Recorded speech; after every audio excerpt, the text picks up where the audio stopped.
Hello, fans, and welcome to This Day in Baseball, where we're going to bring you a full radio broadcast of today's game.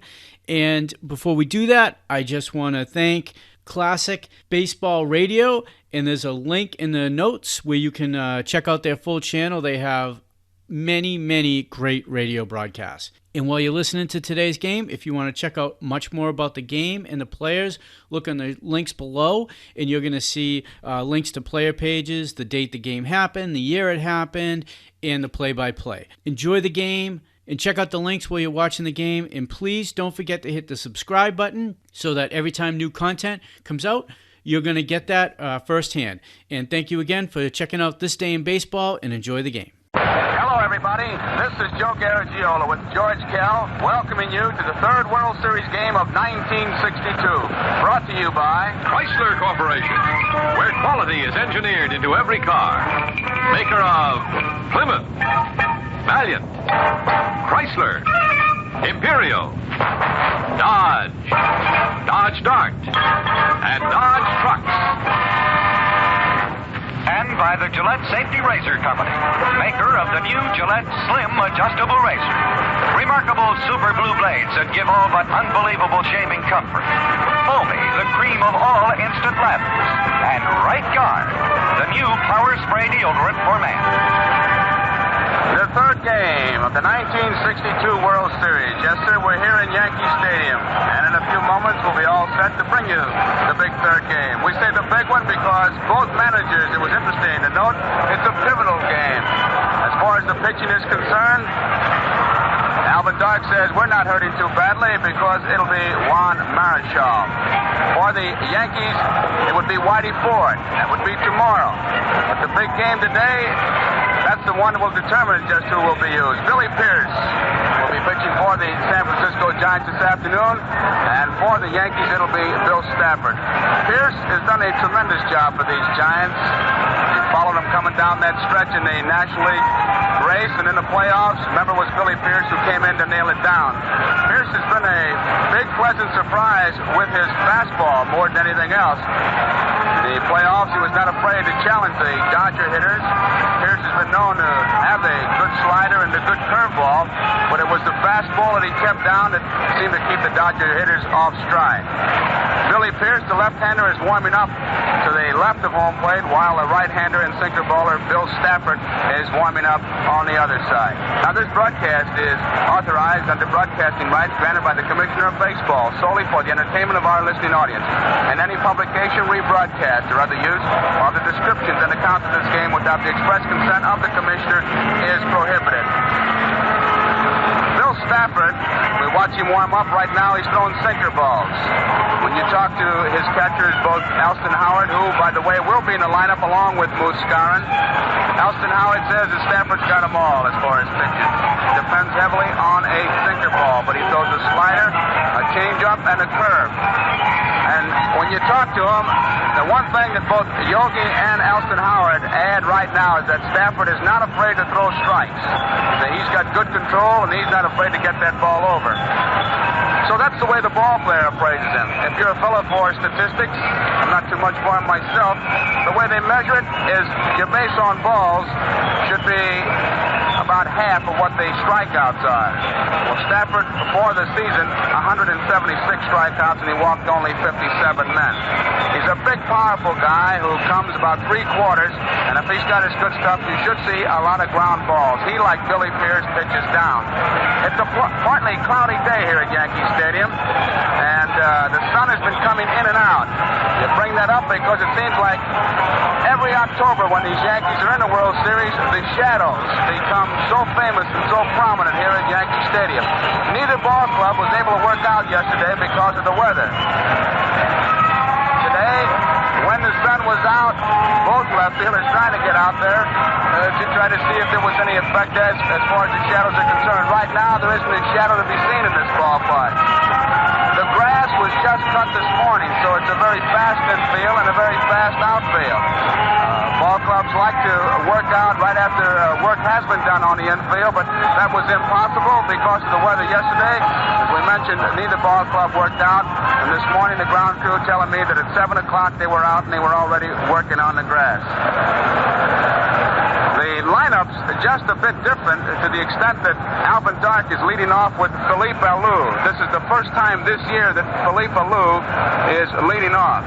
He'll be playing left field while big Willie McCovey will be in right field. There was some thought as to whether it would be McCovey or Cepeda in the lineup, and Alvin Dark, the manager, has solved that problem by having both of them in the lineup. Cepeda will be at first base and McCovey will be in right field. We might add that McCovey put on some exhibition of long ball hitting during batting practice.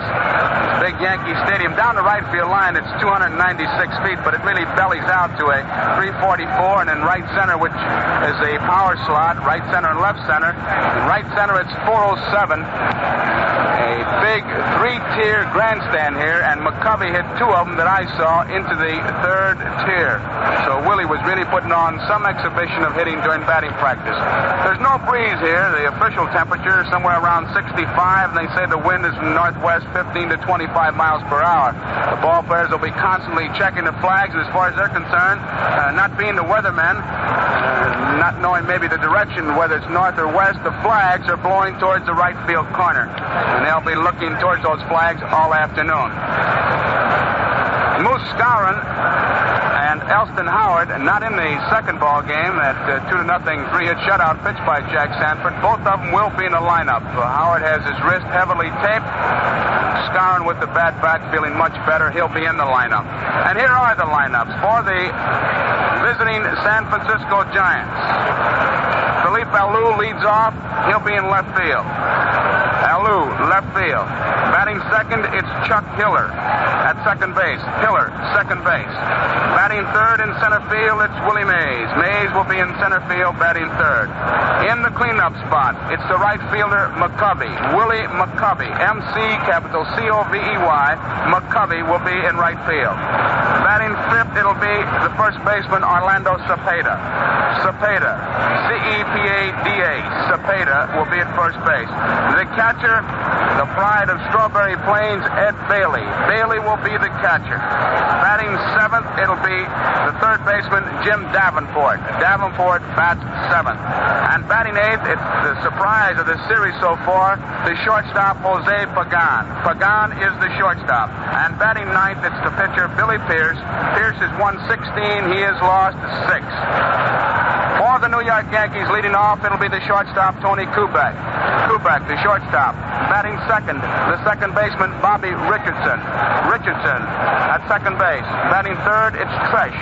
Tresh will be in left field. Batting fourth, it's the center fielder, Mantle. Mantle will be in center field. Batting fifth, it's the right fielder, Roger Maris. Maris will be in right field. Batting sixth, the catcher, Elston Howard. Howard, the catcher. Batting seventh, the first baseman, Skowron. Moose Skowron at first base. Batting eighth, it's the third baseman, Boyer. Clete Boyer at third base. And batting ninth, it's the pitcher, Bill Stafford. Stafford is 114, and he has lost 9. Stafford against Billy Pierce, the third game of the 1962 World Series. And the third game of this 1962 World Series is being brought to you from Yankee Stadium in New York. See that new Plymouth parked outside? Nice, huh? Whose is it? Mine. Plymouth 63 on the move. You'll see it in the dramatic new styling. Wide and low, clean lines, uncluttered surfaces. Inside, you'll also see it. The new quality in the trim, the new colors, a new, easier-to-read instrument panel. And you'll also feel it in the greater strength and durability from Chrysler Corporation's unibody construction. In convertibles, hardtops, station wagons. In 26 models, you'll see and feel why Plymouth 63 is on the move. Let your dealer demonstrate the car on the move. Plymouth 63, a product of Chrysler Corporation. Where quality is engineered into every car.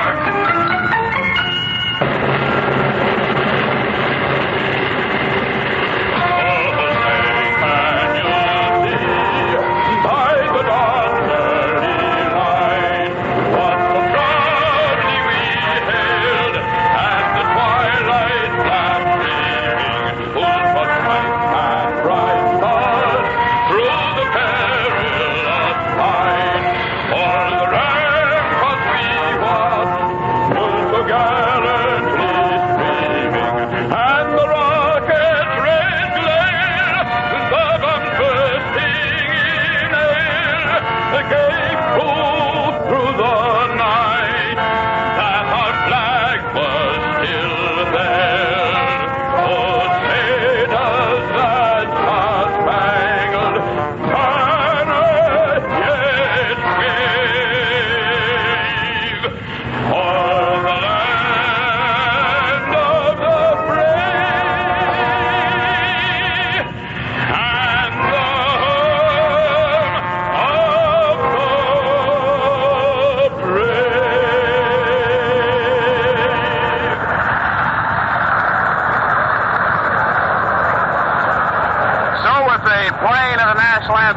Pretty soon it'll be the third game of this 1962 World Series. Both pitchers continue to warm up. It's been a long warm-up session for both Billy Pierce and Bill Stafford.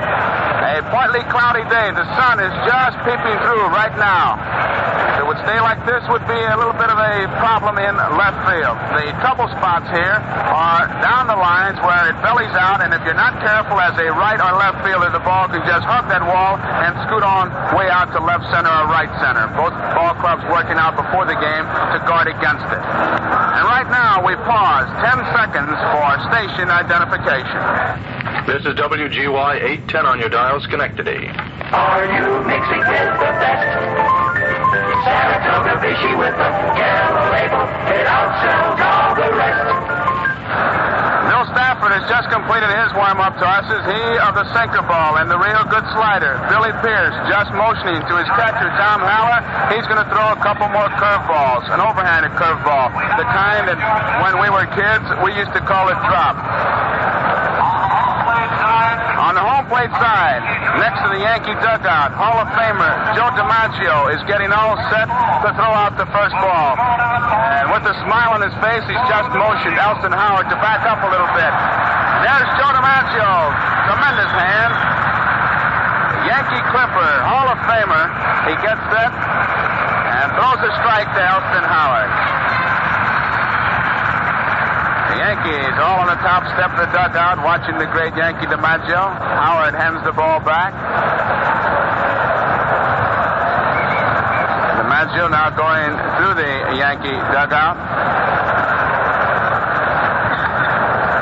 The umpires are all poised. Stan Landis behind the plate. Here goes the Yankees.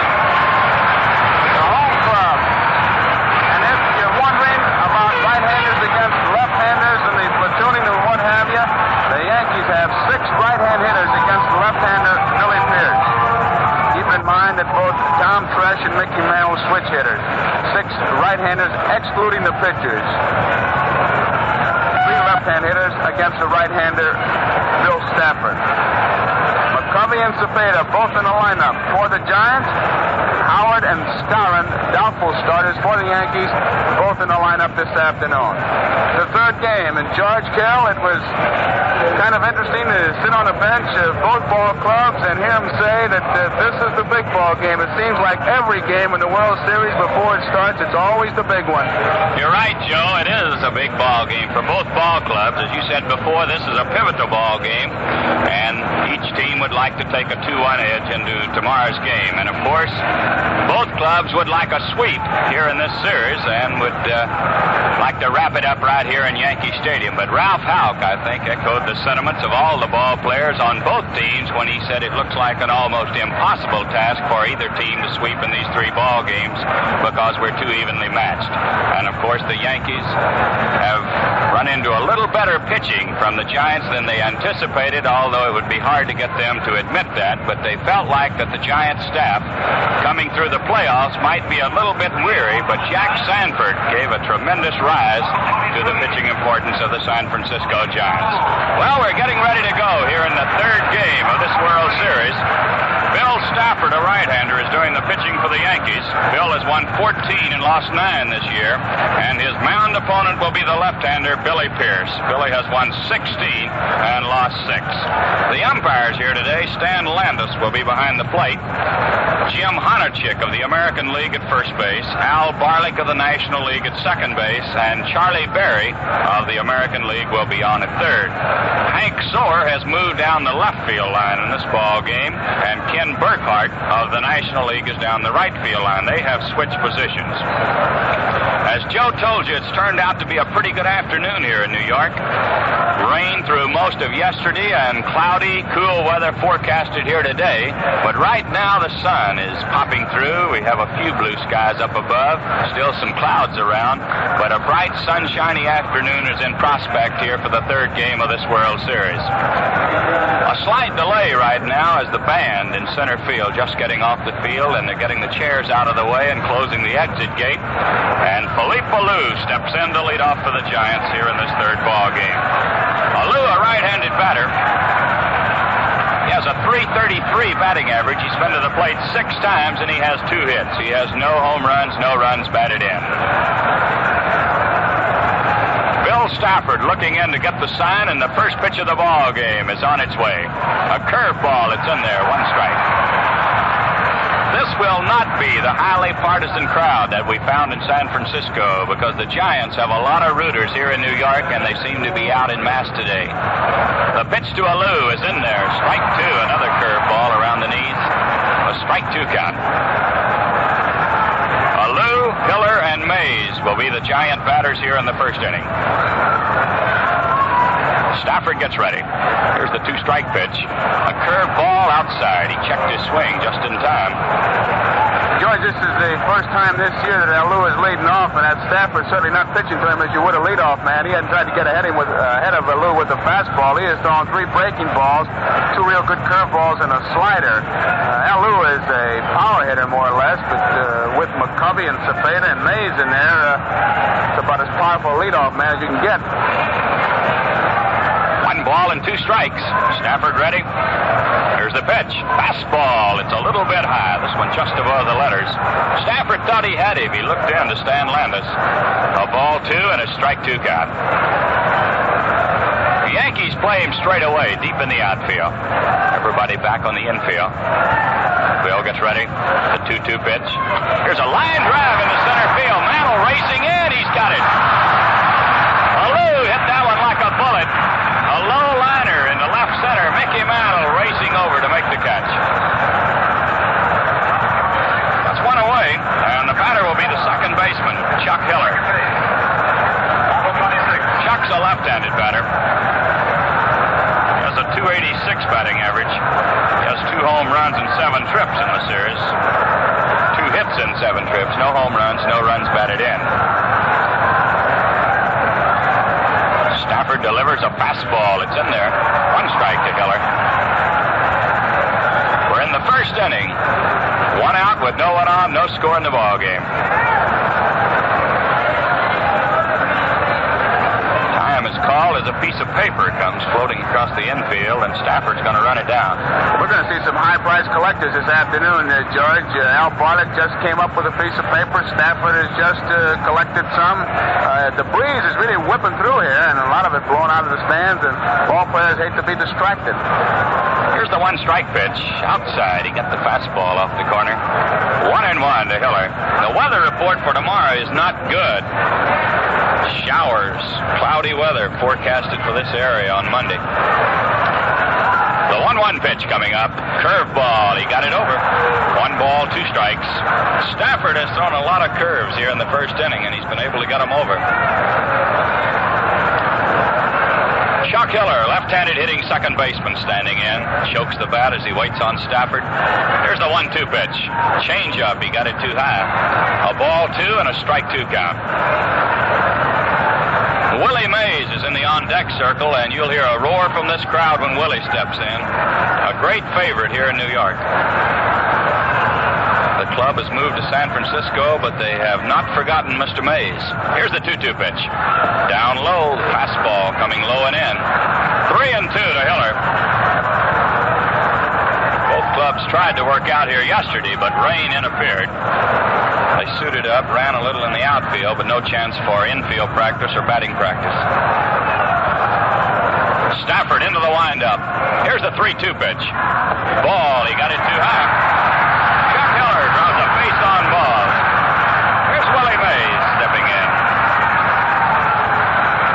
Willie's batting average at .375 in this series. 3 hits and 8 trips. Willie has no home runs and 1 run batted in.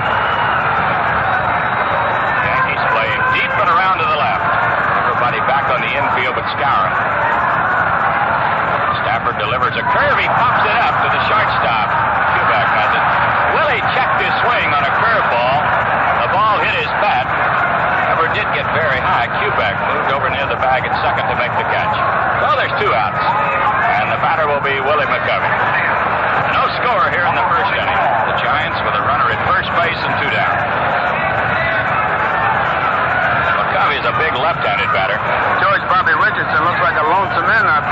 3 steps already on the outfield grass as they really swing around to play McCovey to pull that ball. Mantl's way over in right center. Maris is deep. Stafford checks his runner. The pitch to McCovey is inside. A fastball that pushed him back. 1 ball and no strikes. The amazing thing about McCovey's home run off Terry was the fact that it stayed fair. Terry was talking about that tremendous shot that McCovey hit in Candlestick, and he said as far inside as it was, he thought it'd go foul. Here's the 1-0 pitch. Strike. He got a fastball over right around the knees. I think he shook the Yankees up a little when he said he didn't hit it good. Say, he come up with some pretty good, he said, why should I shrivel up playing the Yankees? It's almost like playing the Mets in Houston. Here's a quick throw to first base. Hiller back in time. 1 ball, 1 strike. Willie McCovey, the batter. Big, tall, left-handed batter. Stafford delivers. Fastball. He bounces it foul over to the end of the Yankee dugout. 1 ball, 2 strikes. McCovey is playing in the outfield today. Cepeda has moved back to first base, and Matty Alou is out of the lineup. We're in the first inning. There's no score in the ball game. Chuck Hiller is on at first base with 2 outs. Chuck drew a walk on a 3-2 pitch. Bill Stafford looking in. Taking a little time pitching to McCovey. Here's the 1-2 pitch. Change of pace. He pops it up behind the plate. This one's going to be out of play. Souvenir baseball for some lucky fan. Still a ball and 2 strikes. McCovey goes right into everything. He's a real good fastball hitter. The one pitch he has had to learn to hit is the change of pace. He's got that big bat. Once he starts it forward, it just, the weight of it and the size of it just carries it right on through. Takes a little bit of courage, George, to throw this big fella change up when you're only 60 feet 6 inches, because that bat looks like it swells up when he's in that batter's box. I noticed Skowron was looking into Stafford while he was changing up on him. He's pretty close himself. Bobby Richardson, the second baseman, playing about 3 or 4 steps back on the edge of the outfield grass. Stafford gets set. Here's the 1-2 pitch. Fastball is too high. That'll even the count at 2-2.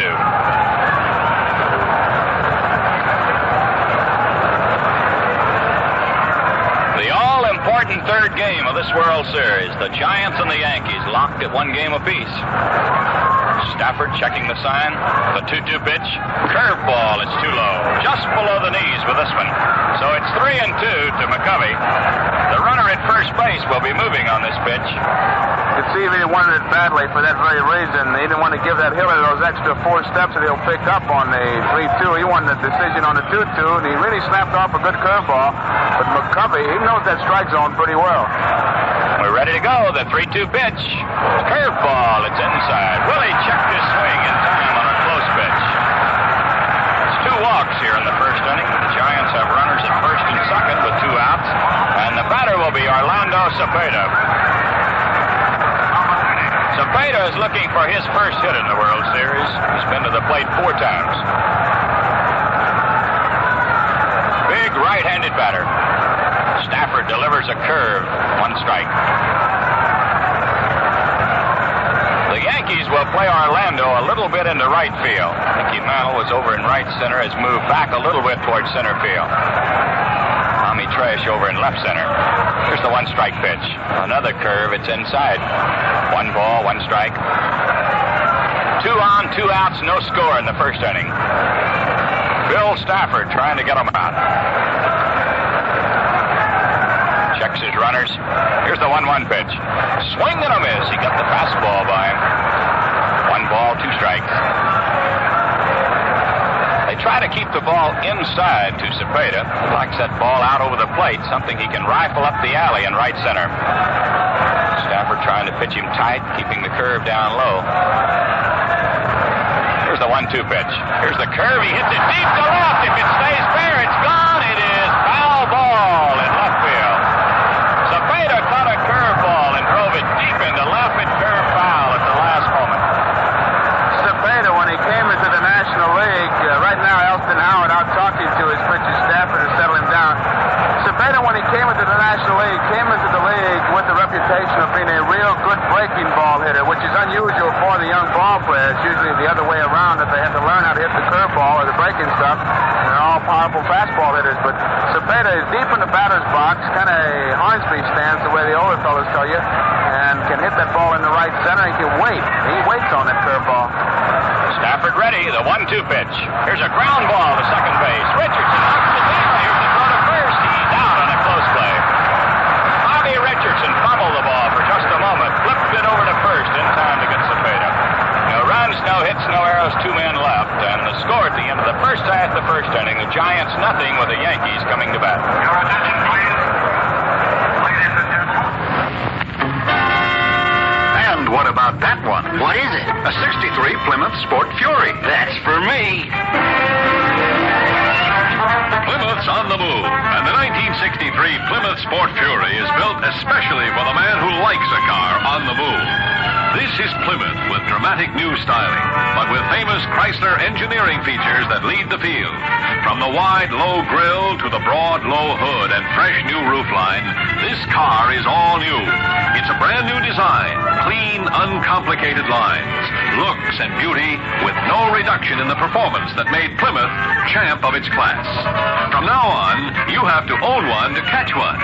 At your dealers now. Plymouth 63, a product of Chrysler Corporation.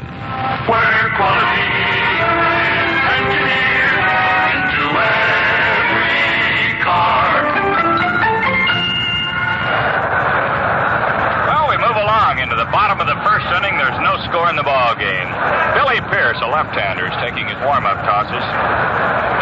Billy won 16 ball games for the Giants this year. He lost 6. One of those 16, the all-important win in the first game of the playoffs when he beat the Dodgers 8-0. He also pitched in the 9th inning of the 3rd game of the playoffs.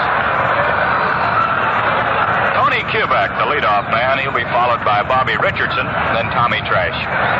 Tony's a left-handed batter. Has 2 hits and 9 trips in the series for a .222 batting average. Takes a curve and it's in there. 1 strike.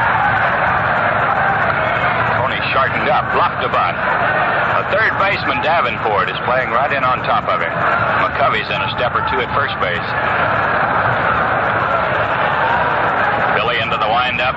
Here's the 1-strike pitch. A foul ball. This one coming back to the screen. Cepeda at first base. McCovey is the right fielder today. A 2-strike count to Tony Kubek. Giants play Tony shallow in the outfield pretty much straight away. Pierce delivers. Curveball. He hits it into left center field. Alou drifting back. He's there, and he makes the catch. A one-handed catch.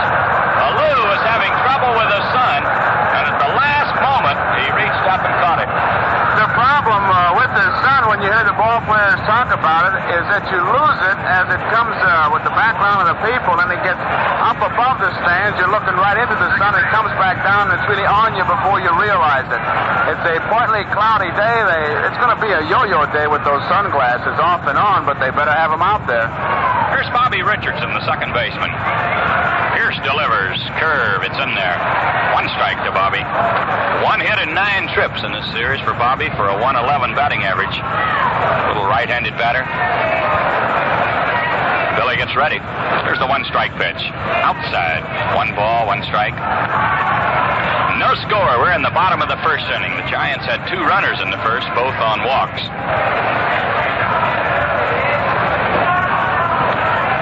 Here's the 1-1 pitch. He swings and pops it out of play. This one coming back into the upper deck. 1 ball, 2 strikes.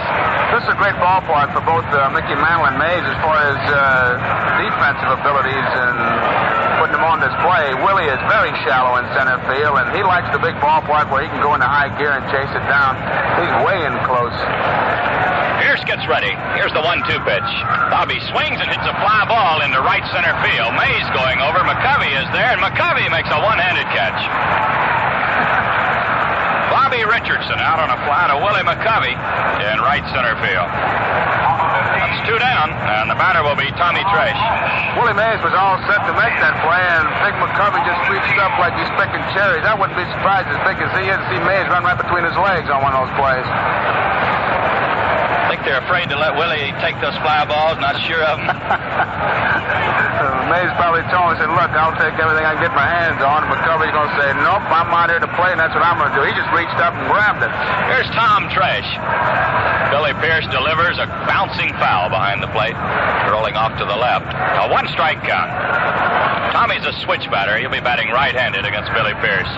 He's had 3 hits and 8 trips in the series for a .375 batting average. We're in the bottom of the first inning. There's 2 outs with no one on. There's no score in the ball game. Right now, Ed Bailey has just moved out to the mound for a short conference with Billy Pierce.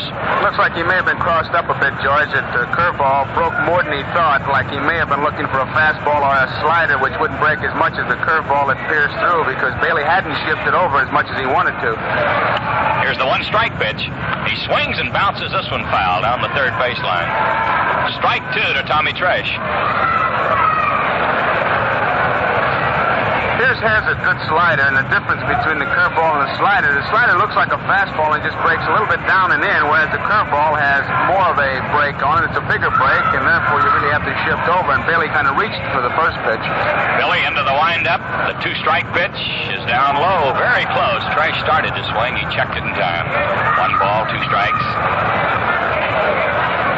Billy has great control. He'll be pitching to the corners here this afternoon. Good live fastball, good curve, and he'll throw a few sliders. A 1-2 pitch. Fastball, line foul into the seats down the left field line. Still a ball and 2 strikes. Tony Kubek started this inning with a fly ball to left field. Bobby Richardson then flied to right field. Now Tommy Tresh, the batter, with 1 ball, 2 strikes. No score in the first inning. Billy Pierce into the windup. Here's the 1-2 pitch. Fastball is too low.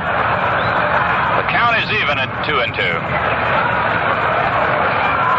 No hits on the scoreboard as yet. The Giants had 2 walks in the first inning. Both McCovey and Hiller walked on 3-2 pitches. Billy ready. The pitch to Tresh. He swings and misses. Tommy Tresh goes down swinging. No runs, no hits, no errors, no one left. And the score at the end of 1 full inning of play, the Giants nothing, the Yankees nothing.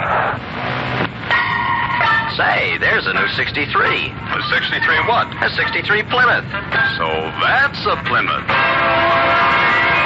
Only when you hear this car's name do you know it's a low-priced car. Plymouth 63. An exciting car with clean lines, a flat deck, a tough, tight car, and a tiger on the road. Plymouth on the move. A performing car. Engineered by Chrysler to be champ car in the Plymouth, Ford, and Chevy League. A car of such character and quality that just stepping into Plymouth gives you a feeling of pride. Plymouth on the move. A car with new tingle for the young in heart. New satisfaction for the wise in purse. Let your dealer show you Plymouth for 63. A product of Chrysler Corporation. Where quality is engineered into every car. Well, we move along into the top of the second inning. No score in the ball game. Ed Bailey, the catcher, will be the leadoff man for the Giants. He'll be followed by Jim Davenport and the shortstop, Jose Pagan. Bailey's a left-handed batter. He's been to the plate 4 times in the series. He has no hits.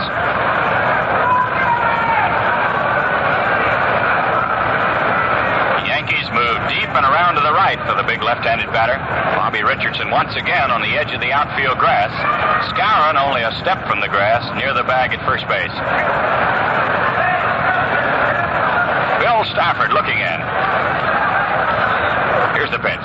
Curveball. He bounces it foul. 1 strike. Bailey was the catcher in the first ball game of this series for the Giants. Tom Haller did the catching in the second game.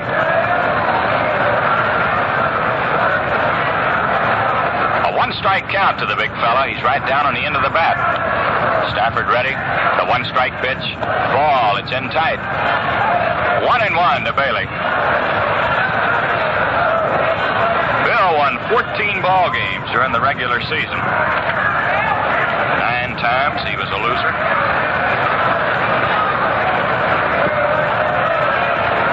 Here's the 1-1 pitch. A swing and a fly ball hit into center field. Mickey Mantle is moving in a couple of steps. He's there and he makes the catch. Ed Bailey goes out on a fly to Mantle in center field. That's one away. That'll bring up the third baseman, Jim Davenport. Jimmy's a right-handed batter. He's had one hit in the series and 5 trips for a .200 batting average. We've seen some great infield play in this series. Davenport and Boyer at third base have turned in some sterling plays. Here's the pitch. Curveball. He got it over. 1 strike. So far, that Stafford has had as good a curveball as I've seen him have this year, George. Usually he just ran back and pumped that ball. Good break and stuff, but he's got a real good break on this one. Here's the 1-strike pitch. Another curve. Line to left field over the head of Boyer. Into the corner. Here's Davenport around first on his way to second. The throw coming in is not in time. Jim Davenport lined one just out of the reach of Boyer at third base into the corner in left field. And he has a double, the first hit of the ball game. So the Giants with a runner at second base, 1 out, and the batter will be Jose Pagan. This little fella has 3 hits and 5 trips for a .600 batting average. He has 1 run batted in. Stafford delivers a fastball up high. 1 ball, no strikes.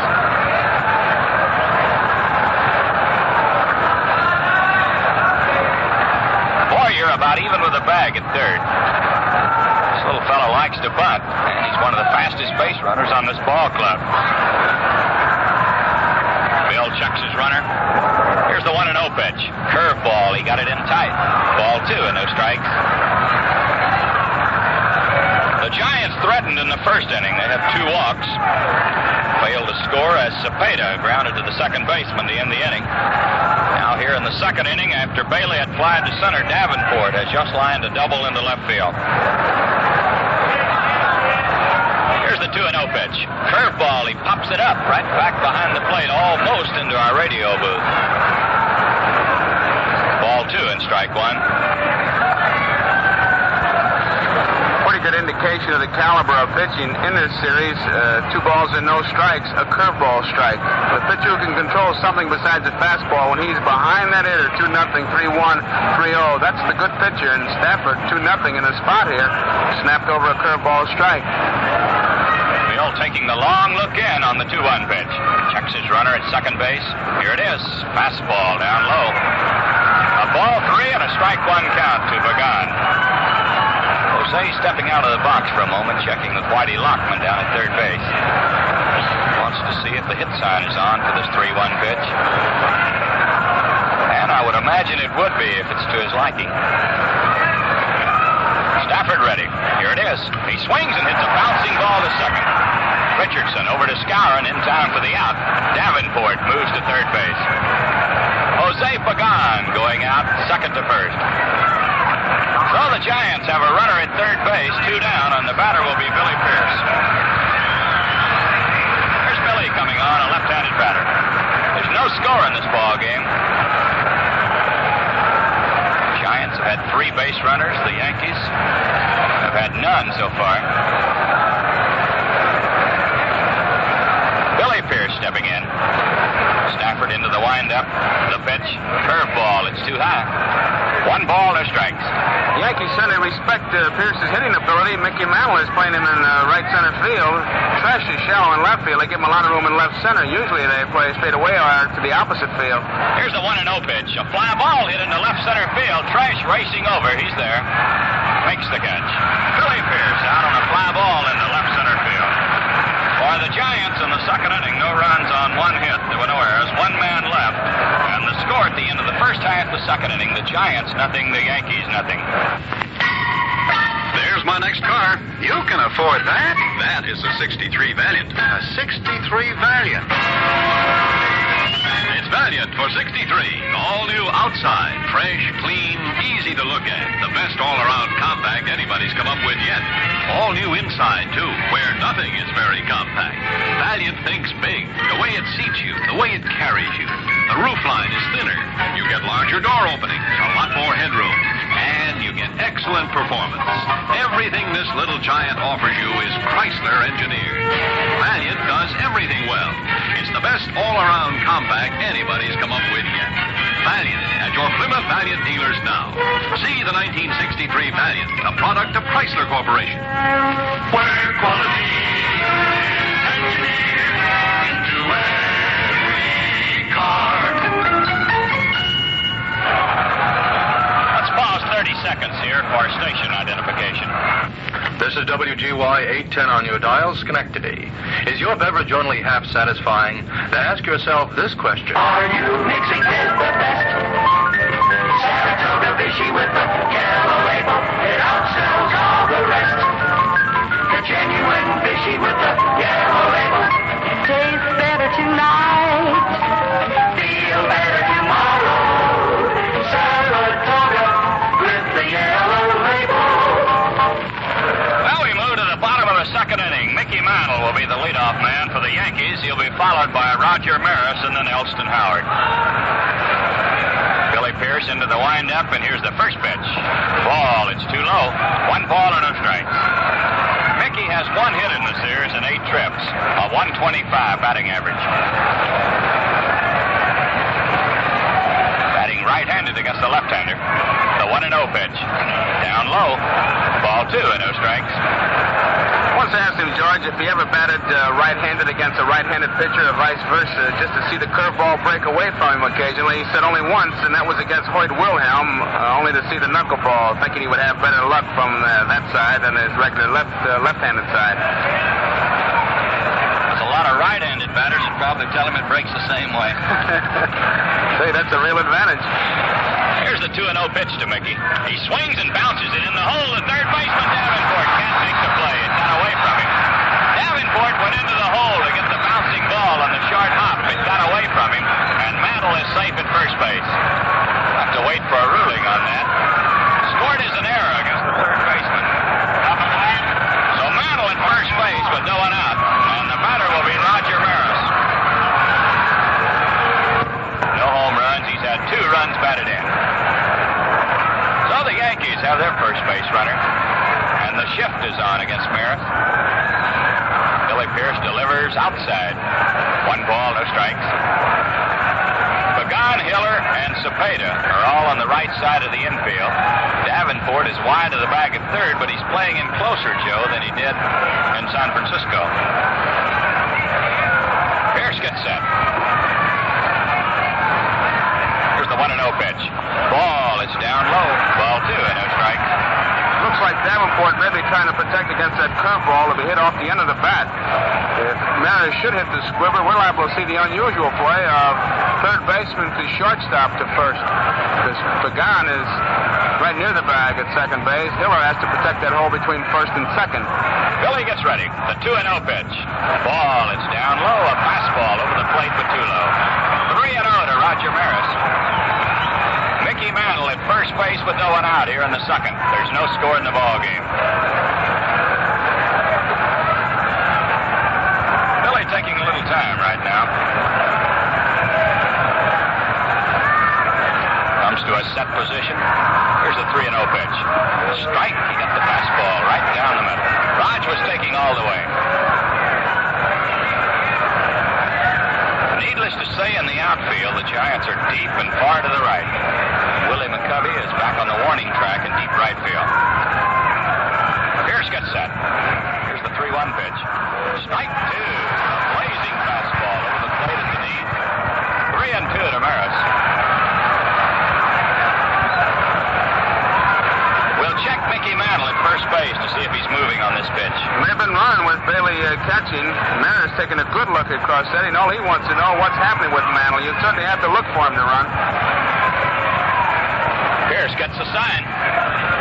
Now he steps off, bluffing Mickey back to first. Mickey acted like he might have been moving on that pitch. Pierce wanted to have a look at him just to get an idea. Gets ready again. Here's the pitch. Here's a fly ball hit to right field. McCovey is there waiting for it on the warning track. Mantle is tagging up. He's headed towards second, but he's going to hold on. McCovey makes the throw into second base. Roger Maris out on a high fly ball to Willie McCovey in right field. That's one away, and the batter will be Elston Howard.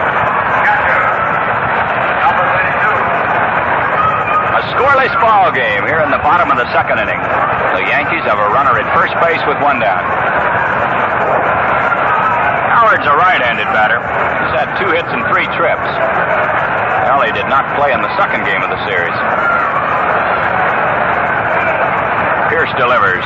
Here's a pop-up behind the plate. It may be out of play. It is. Bailey coming back. He has no chance to get it. A 1-strike count.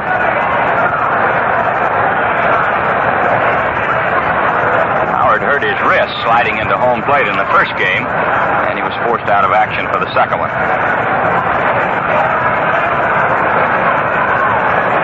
Everybody back on the infield, but Cepeda, who's holding against Mantle at first base. Billy Pierce looking in. Little left-hander gets set. Here's the 1-strike pitch. He swings and fouls it back. Strike 2 to Howard. When Billy Pierce was in the American League, Howard had great success against him when he was talking about it before the ball game. He just wondered, George, is there really an advantage of having played against a fellow before? Seems to me that every time at bat is a new experience. Oh, I think so, Joe. You know how the curves are going to break. I always liked it a little better. Here's the pitch to Howard. He swings and hits a drive deep to left. Alou going back, way back. He's got it. A one-handed catch. Mickey Mantle is racing back to first base. Alou has just made a great play on Elston Howard as he raced all the way to the barrier in deep left field, leaped high in the air and speared it with a one-handed catch. The ball was labeled home run or extra bases all the way. Looked like it was one of those sinkers that Howard got on top of. It was a 2-strike, no-ball count. Pierce tried to get it up and in, but did not get it in. Got it up all right, and Ellie really jumped on it. A tremendous play by Alou. 2 down, and the batter is Bill Skowron. Pierce delivers a swing and a miss. He got the fastball by him. 1 strike to Skowron. Bill has been to the plate twice, looking for his first hit in the series.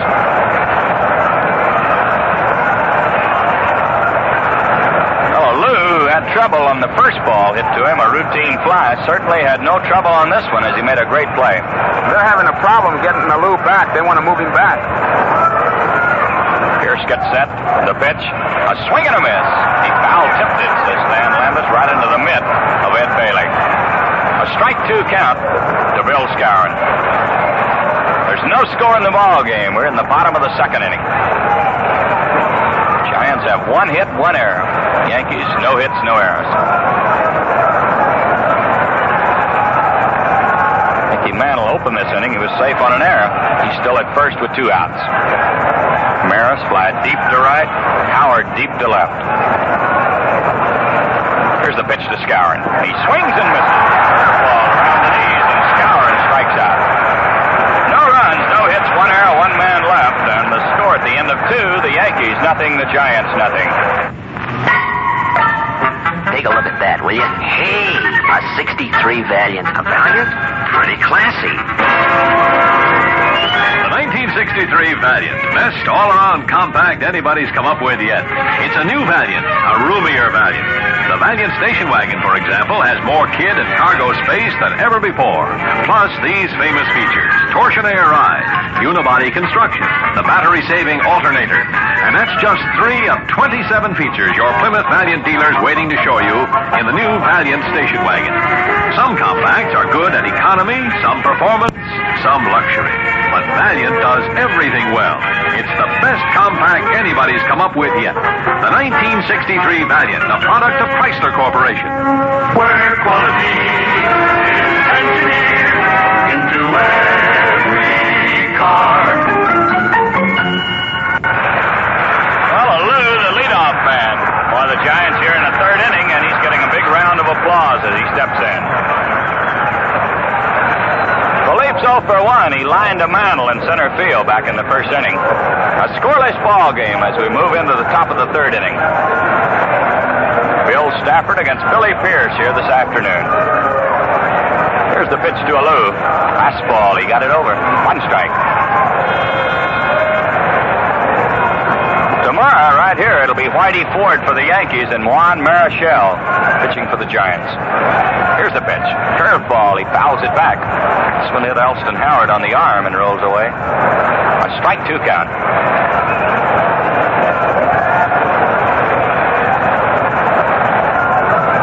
Alou, Hiller, and Mays will be the Giant batters here in the 3rd inning. The Giants have had 3 base runners in the ball game. 2 walks and a double. The Yankees have had 1 base runner. Mantle was safe on an error. Here's the 2-strike pitch. Curveball. He pops it up. It may be out of play. It is. Howard starting back, but he stopped.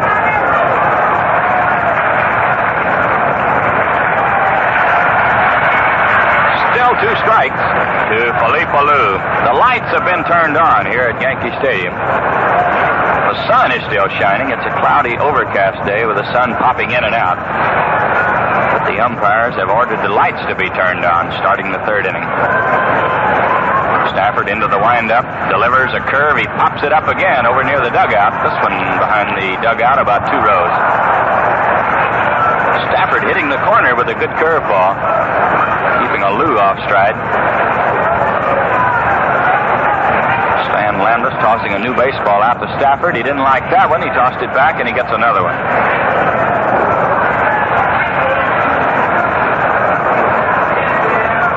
We'll be at Yankee Stadium today, tomorrow, and Tuesday. And if further games are needed, we'll be back in San Francisco on Thursday and Friday if necessary. There's another foul ball that'll be out of play. This one's going to land in the upper deck behind first base. A 2-strike count to Philippe Alou.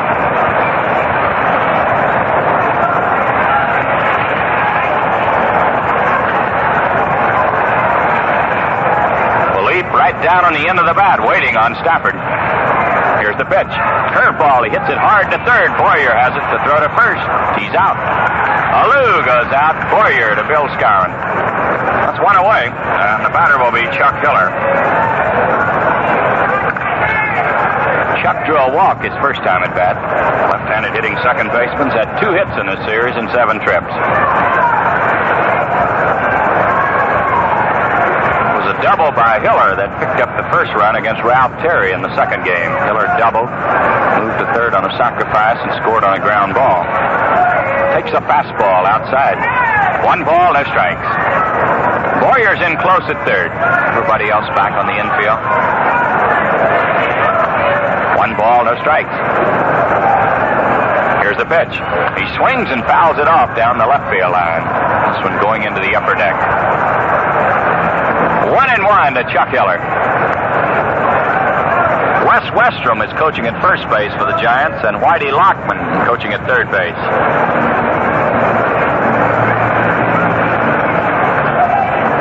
A capacity turnout here in Yankee Stadium. Here's the 1-1 pitch. Curveball. He swings and misses. 1 ball, 2 strikes.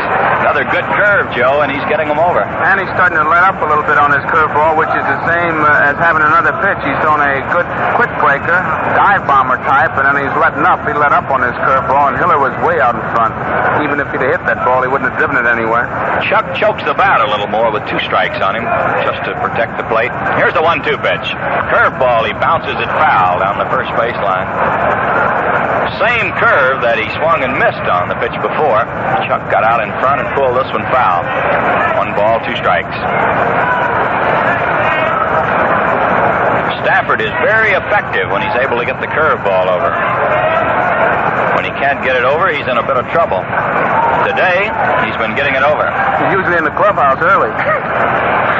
Here's the 1-2 pitch. Change of pace down low. This one a little bit too low, and Stafford thought he had him. A ball 2 and a strike 2 count.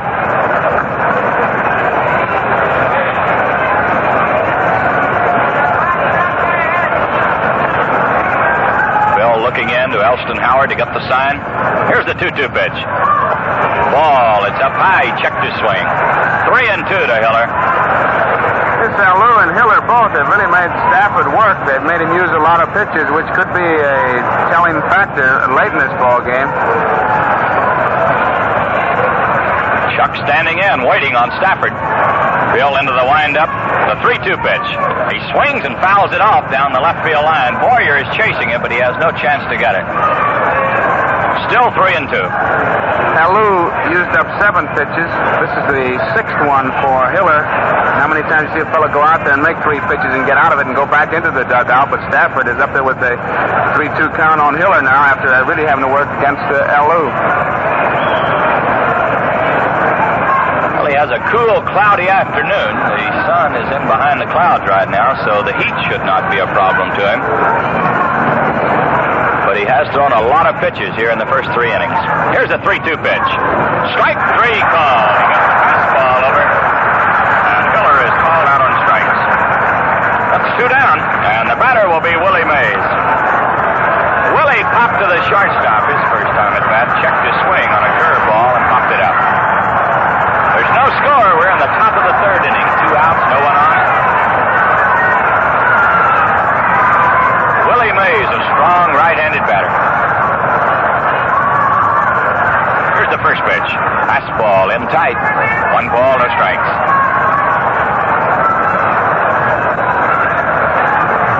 Stafford looking to his third baseman, Boyer, to see if he's playing about where he wants him. Here's the pitch. A ground ball hit to the shortstop. He's going to have to hurry. The long throw. He is out. Kubek firing one over to Bill Skowron in time to get Willie Mays. No runs, no hits, no errors, no one left. And the score at the end of the first half, the 3rd inning. The Giants nothing, the Yankees nothing. Hey, see that new Valiant? Nice. Yeah, looks like a real winner.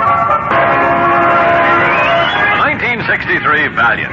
Best all-around compact anybody's come up with yet. Some compacts have economy, some performance, but only the new 63 Valiant does everything well. Valiant features small details, such as floor mats of reinforced rubber for protection against spike heels. And Valiant features big details, the battery-saving alternator, torsionaire ride, large door openings, and spacious headroom. You'll want to take a good look at Valiant this year. It's the best all-around compact anybody's come up with yet. At your Plymouth Valiant dealers, the 1963 Valiant, a product of Chrysler Corporation.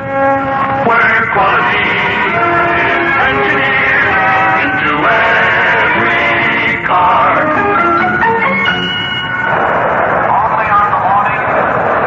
Now we go to the bottom of the 3rd inning. No score in the ball game. Clete Boyer will lead off for the Yankees.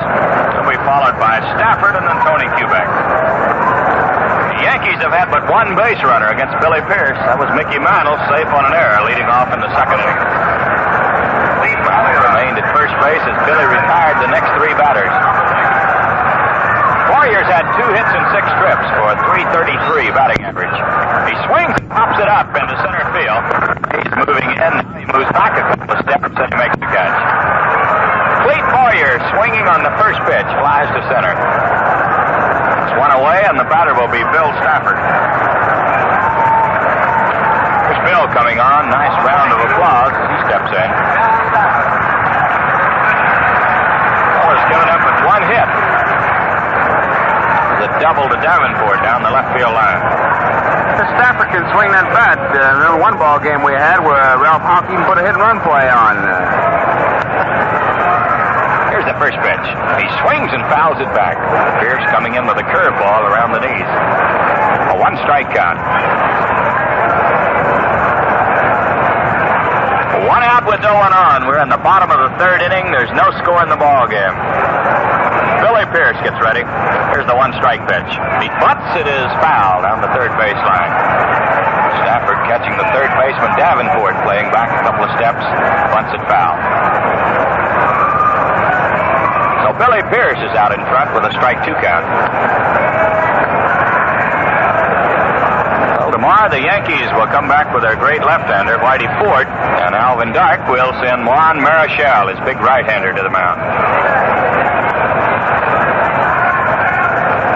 Pierce gets ready. Here's the 2-strike pitch.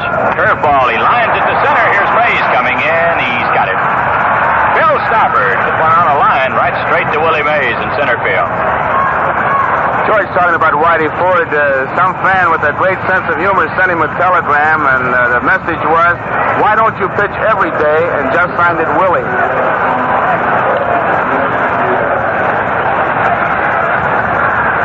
Tony Kubek, the batter. Tony sent a fly ball to left field his first time at bat. Pierce delivers a slow curve. It's inside. 1 ball, no strikes. A scoreless ball game in the bottom of the third inning. 2 outs with no one on. Here's the 1-0 pitch. Strike. Fastball coming in around the knees. 1-1 to Kubek.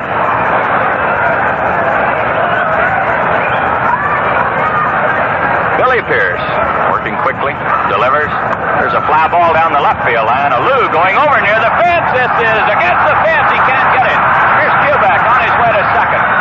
He'll go in with a double. Alou went over. He seemed to be there. Then he shied away from the fence. The ball hit the corner of the fence and bounded back by him.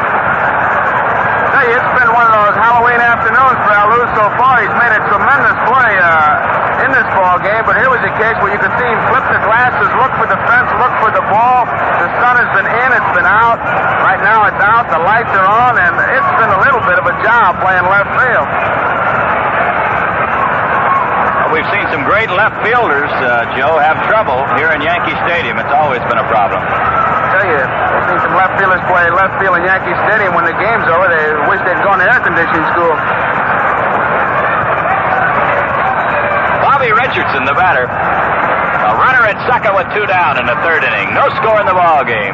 The Yankees with their first threat against Billy Pierce. Bobby sent a fly ball to right field his first time at bat. Here's the first pitch. Ball, it's too low. George, I just kept my eyes on Felipe Alou in left field, and before Pierce made the pitch, he had the glasses down and up 4 different times and looking up. He may move back to right field next inning and turn it over to whoever wants it. Billy gets set. Here's the 1-0 pitch. Here's a line drive straight to the first baseman. Bobby Richardson lined the ball hard right straight to Cepeda at first base. No runs on 1 hit. There were no errors, 1 man left, and the score at the end of 3, the Giants nothing, the Yankees nothing. Have you heard about the automobile industry's first 5-year or 50,000-mile warranty? 5 years? 50,000 miles? That's right. It's the warranty now offered on 1963 Chrysler Corporation cars. What does it cover? It covers the powertrain of your car, the expensive parts to repair or replace. Sounds terrific. It's the most significant warranty ever offered on an automobile. Your dealer will be glad to explain his new warranty, another first from Chrysler Corporation. Stay tuned for details later in this game. At the end of 3, no runs, 1 hit, 1 error for the Giants. No runs on 1 hit and no errors for the Yankees. The Giants have had a base runner to third base, and the Yankees have had one down to second. Willie McCovey will be the leadoff man for San Francisco here in the 4th inning. He'll be followed by Cepeda and then Ed Bailey. Willie taking a little time, just now coming out of the dugout on his way up to home plate. Willie walked his first time at bat. George, he's swinging that big left bat, and his regular bat, I just wonder how he knows the difference between the 2 of them. Well, he's got some weapon up there. It's a 35-inch, 35-ounce, big thick-handle bat, and he really whips it. And he has a very inviting target out in right field. 296 down the line, only 344 right behind where Roger Maris is playing. Here's Stafford's first pitch. A fastball at the knees, 1 strike.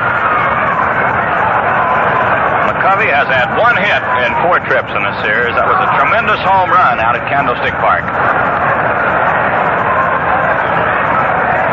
Stafford into the windup. Delivers another fastball. It's inside. 1 ball, 1 strike.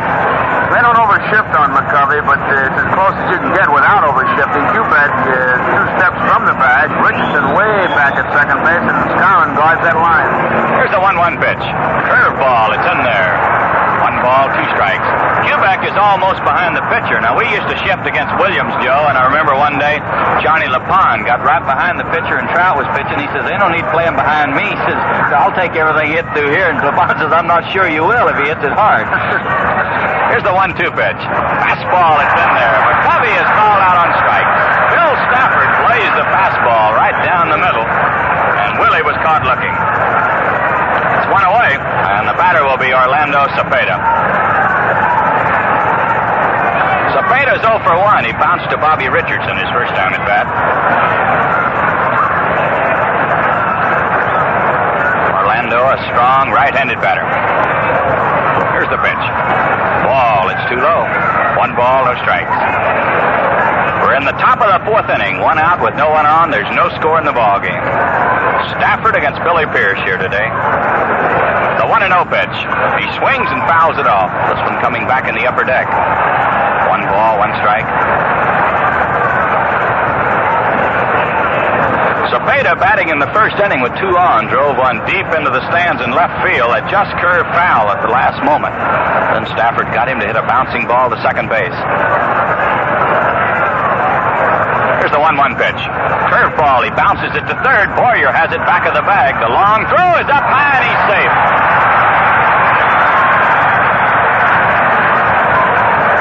Boyer had a long throw to make to Scour, and he pulled him off the bag. And Cepeda is safe at first base. It'll be an error charged against Boyer. The Giants have a runner at first base with 1 out. And the batter will be the catcher, Ed Bailey. Ed sent a fly ball to Mantle in center field his first time at bat. Ed's a left-handed batter. Stafford checks his runner. Here's the pitch. Curveball, it's too high. 1 ball and no strikes. Willie McCovey started this inning. He was called out on strikes. Cepeda has just bounced to Boyer, and he was safe when Boyer's throw was up high. Here's the 1-0 pitch to Bailey. He swings and misses. 1 ball, 1 strike.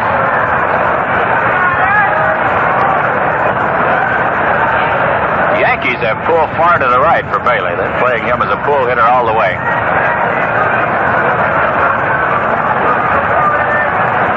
Stafford taking a little time as he looks in. Checks his runner. Here's the 1-1 pitch. Ball outside, a slow curve just off the corner. Ball 2 and strike 1. Each team with 1 hit. Kubek has a double to left field for the Yankees, and Davenport a double to left for the Giants. Each team has made 1 error. Davenport for the Giants and Boyer for the Yankees.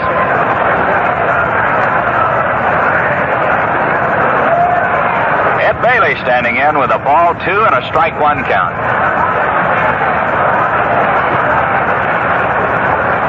Stafford gets set. Here's a quick throw to first. Cepeda back in time. No score. We're in the 4th inning. Here's the pitch. He swings and hits a slow ground ball to Kubek. He flips it over to Richardson. 1 out. Back to first. He's safe. The ball was not hit hard. Right off the end of the bat, Kubek flipped it over to Richardson for the force out on Cepeda. And the relay back to Scour, not in time to get Bailey. Cepeda safe on the fielder's choice with 2 down. The batter will be Jim Davenport. That's Cepeda, a big guy, but he can run, and he got in on top of Bobby Richardson, and Bobby had to take that extra step towards third base to get out of the way in order to get the throw off the first base. Here's the pitch to Davenport. Strike, a fastball coming in at the knees. Jimmy lined a double into the corner in left field his first time at bat.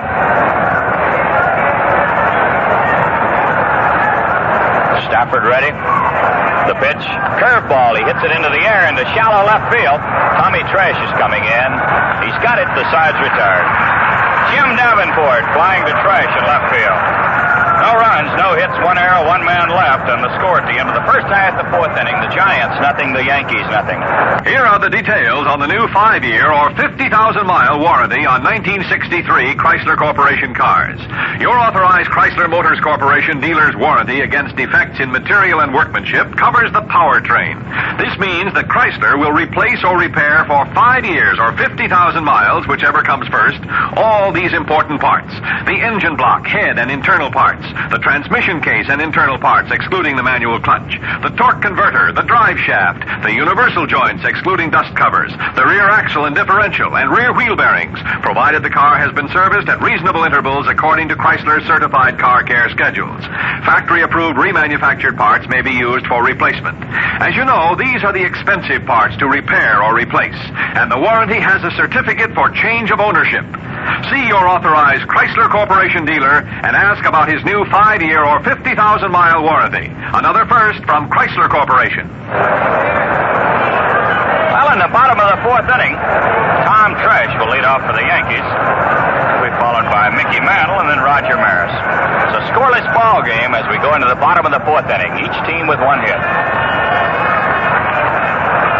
Tresh was a strikeout victim his first time at bat. That was back in the first inning. He can bunt that ball, George. A good bunter, Joe, you're right. The pitch is down low. 1 ball, no strikes.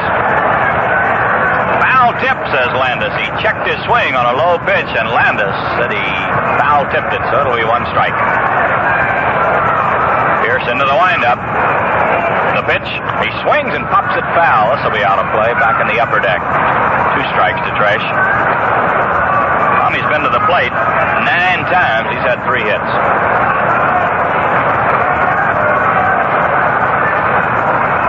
A capacity turnout here at Yankee Stadium in New York. Billy Pierce gets ready. Here's the 2-strike count. A high fly ball hit the center field. Willie Mays is coming in. Waiting on it. He's got it. There's 1 away. Tommy Tresh flying to Mays in center field. Joe, if they didn't have the World Series here at Yankee Stadium, some of these people wouldn't know where to go during World Series time. Isn't that right? Mickey Mantle, the batter. He was safe on an error his first time at bat. Kidding Whitey Ford about the turnout in San Francisco, the way the crowd went wild. He said it was pretty much the same way in New York. They had about 18, 20 people out there. He said mostly the family, the wives. Every October it's scheduled here. Pierce gets ready. The pitch to Mantle. He swings. There's a line drive to left. Alou going back. He's there, and he makes the catch. Mickey Mantle hit one hard straight to Alou in left field. Philippe moving back a couple of steps made the catch. Well, there's 2 outs. The batter is Maris. George, they haven't been able to get under Billy Pierce. The line drives that have been hit hard, they seem to hit over the ball. That ball that Howard hit, the ball that Mantle hit, even though it carries as far as it does, is sinking. They haven't been able to really get under it and give it that lift. Maris sent a fly ball to McCovey his first time at bat. Rogers had 2 hits in the series and 8 trips. 2 outs with no one on here in the fourth inning. A scoreless ball game. Billy Pierce delivers a curve around the knees. 1 strike to Maris. Both pitchers have thrown a lot of curveballs here this afternoon.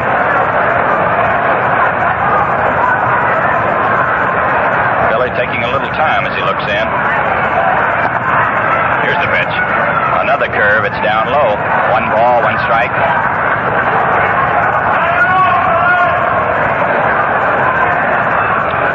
The Giants are shifting against Maris once again. 3 infielders on the right side of the infield. Here's the 1-1 pitch. He swings and misses. Got the fastball by him. 1 ball, 2 strikes.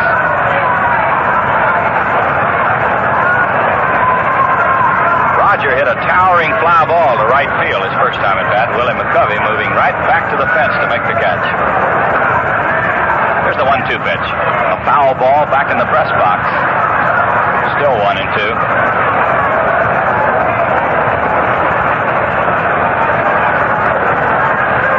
Score. We're in the bottom of the fourth inning. Another pitcher's duel. We've had some fine pitching in this World Series.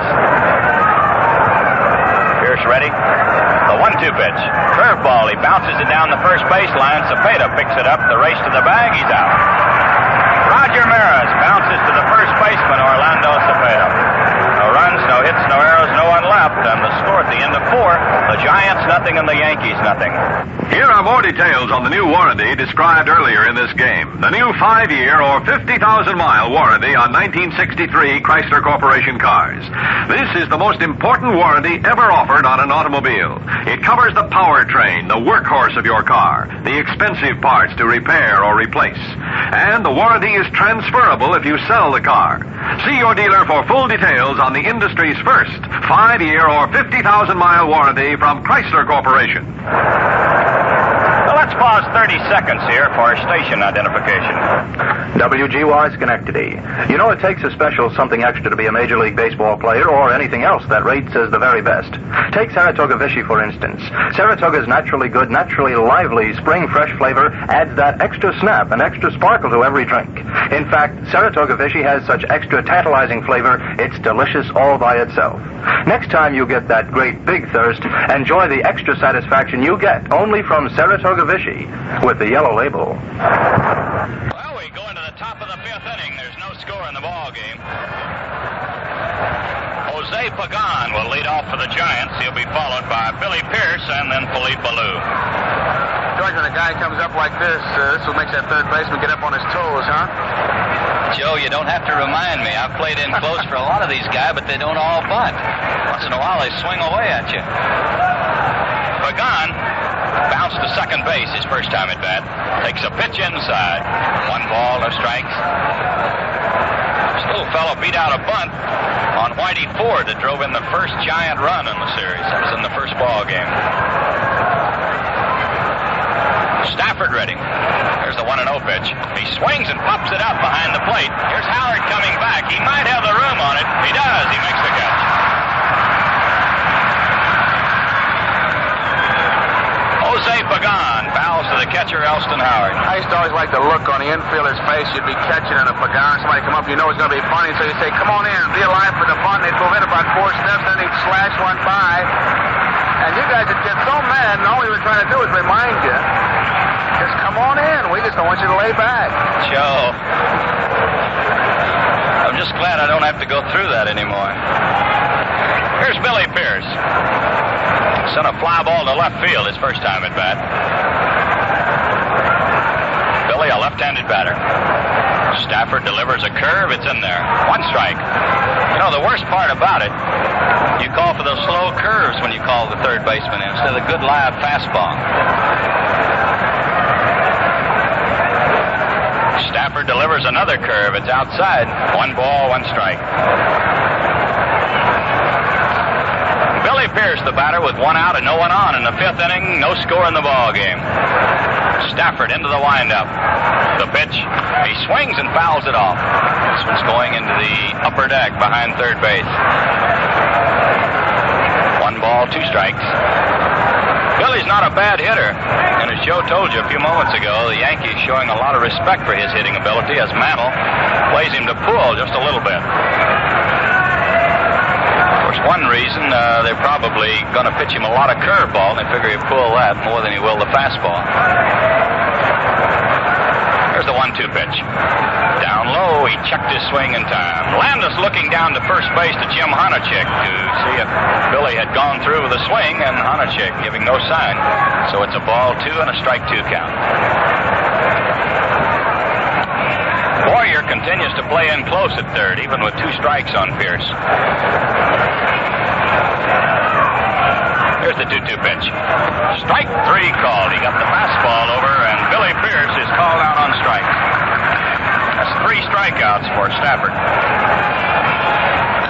Oddly enough, too, George, all of them called third strike, so Elston Howard doing quite a job back there mixing up the pitches. In fact, both pitches, when you talk about them to the catchers, they'll say they won't give you the same pitch twice. In and out, up and down, take a little on, put a little off.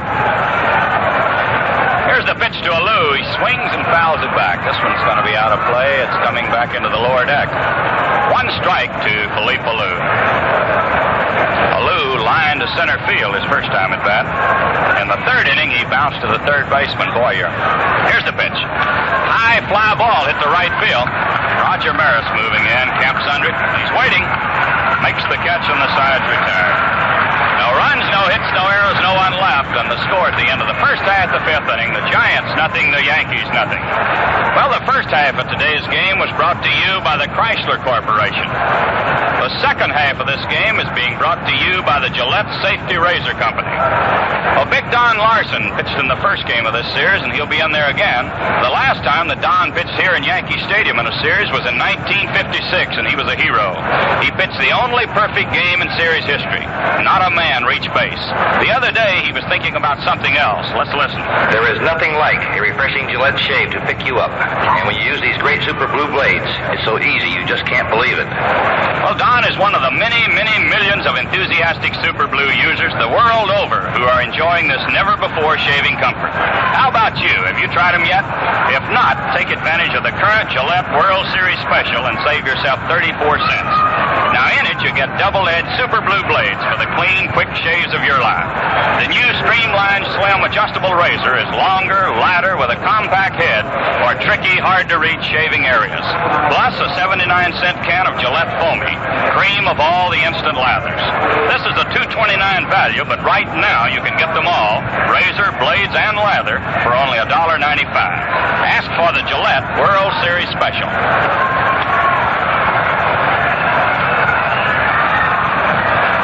Howard to lead off for the Yankees in the fifth inning. Ellie lined deep to left field his first time at bat. Lou made a great play on him. Pierce delivers. Ball. It's down low. 1 ball or no strikes. Right-handed batter against a left-handed pitcher.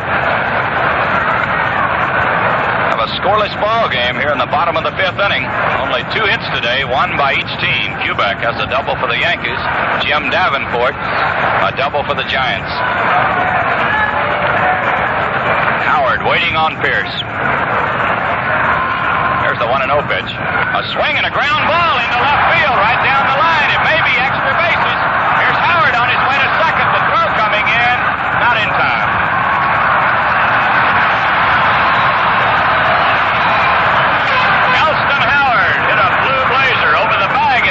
Into the corner in left field, and the Yankees have a runner at second base with no one out. The batter will be Bill Skowron. The Moose struck out his first time at bat.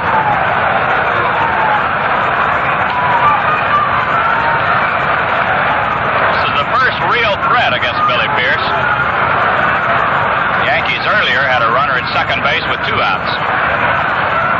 Billy taking a little time as he looks in. Here's the pitch. Ball in tight. 1 ball, no strikes. Well, Don jockeying in behind Howard, trying to cut down his lead a bit. Skowron can hit all over. There's really no way to play Moose. He sprays that ball all over the ballpark. You're going to just have to play deep and fan him out. Billy gets set again. There's the 1-0 pitch. Strike. He got the fastball over the inside corner. Joe Billy will be trying to pitch him in tight, trying to make him pull the ball, as he doesn't want him to hit it on the ground to the right side and move Howard over to third base with 1 out. Of course, Moose, as you said, hits all over. He hits that inside pitch to right field. 1 ball, 1 strike. Billy checks his runner. Here's the pitch. He swings and lines it into the glove of Davenport. It's going to be a double play.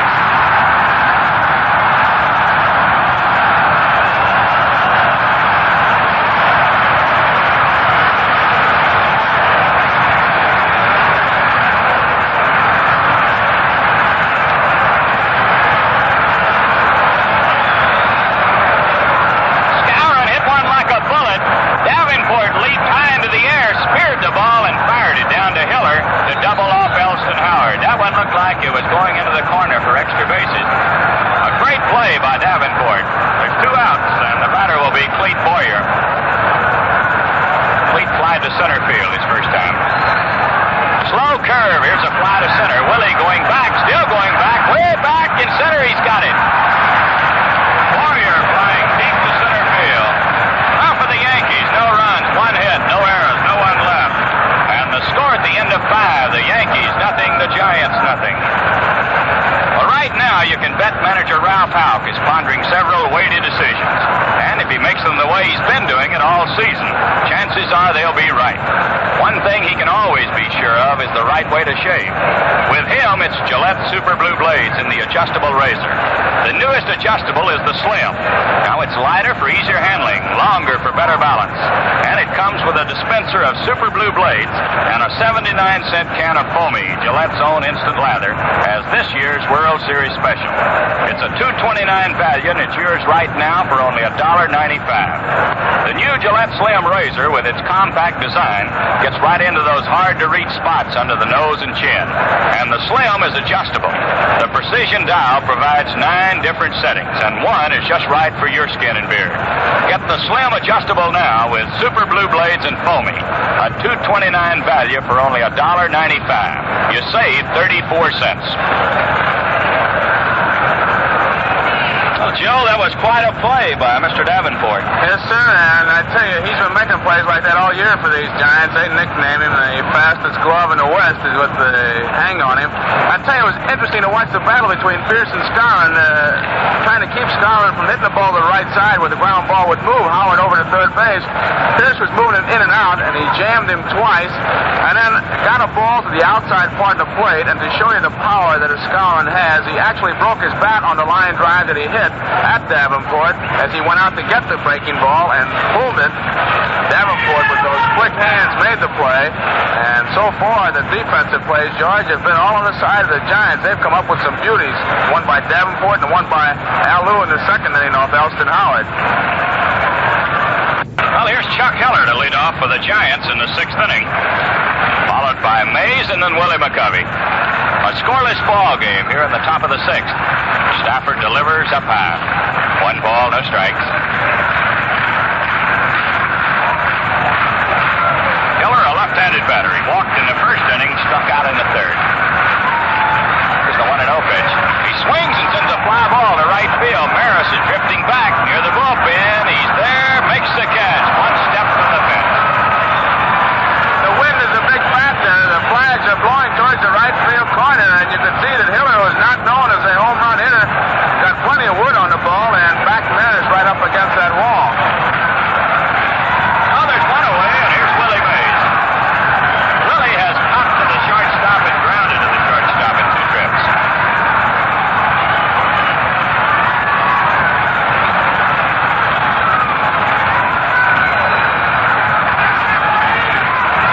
Bill Stafford looking in.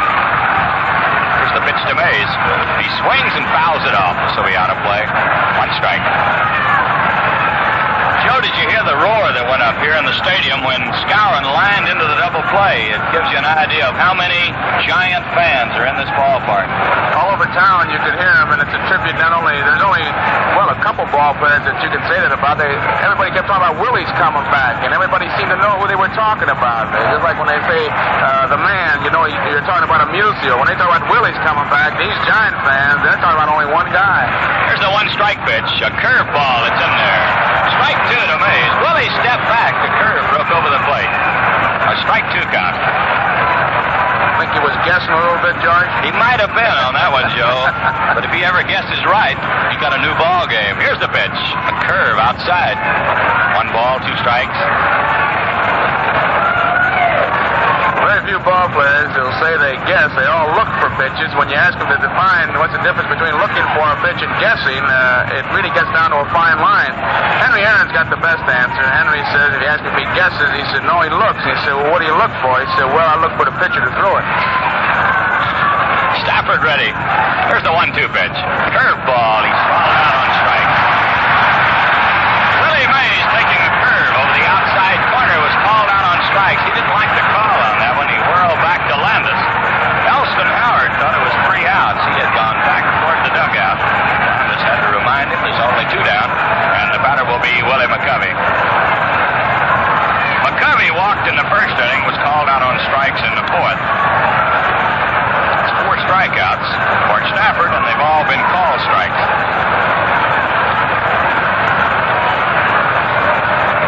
Big left-handed batter standing in against Stafford. The pitch, ball down low. 1 ball, no strikes. No score. We're in the 6th inning. Stafford against Bill Pierce here this afternoon. Here's the pitch. High pop fly behind shortstop. Kubek is going out. Trash coming in. This one's hit a mile high. He's got it. Tommy Trash making the catch. No runs, no hits, no errors, no one left. And the score at the end of the 1st half, the 6th inning. The Giants nothing and the Yankees nothing. Well, come to the free-for-all. Yes, come to the Big Fall Paper Made free-for-all now at stores everywhere. You buy the famous Paper Made piggyback pen for $1.69, and you get an extra piggyback refill free. Or you buy the handsome Paper Made Capri pen for $1.95, and you get an extra jumbo refill free. Paper Made is the dependable pen that never skips. It even writes over butter. And every Paper Made is unconditionally guaranteed. If it doesn't write, we'll replace it. So get your new Paper Made pen now while this free refill offer lasts.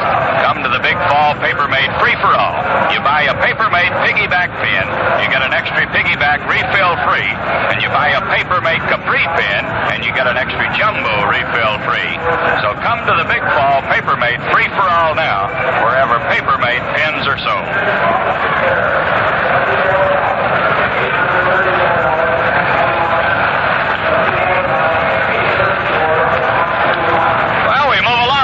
Bottom of the sixth inning, a scoreless ball game here at Yankee Stadium. The Yankees have had 2 hits in this game. The Giants have had 1. A big round of applause for Bill Stafford as he comes on to lead off for the Yankees here in the bottom of the sixth. It'll be Stafford, Kubek, and Bobby Richardson. Tremendous pitching we've had throughout this entire series. Whitey Ford, the winner in the first game. Jack Sanford, the winner. In the second game, and today it's Bill Pierce and Bill Stafford. Pierce is warning Davenport to be alive for a punt with the Stafford up there. Ready to go in the first pitch. He swings and misses on a low fastball. 1 strike. Bill hit the ball hard his first time at bat. He lined it straight to Mays in center field.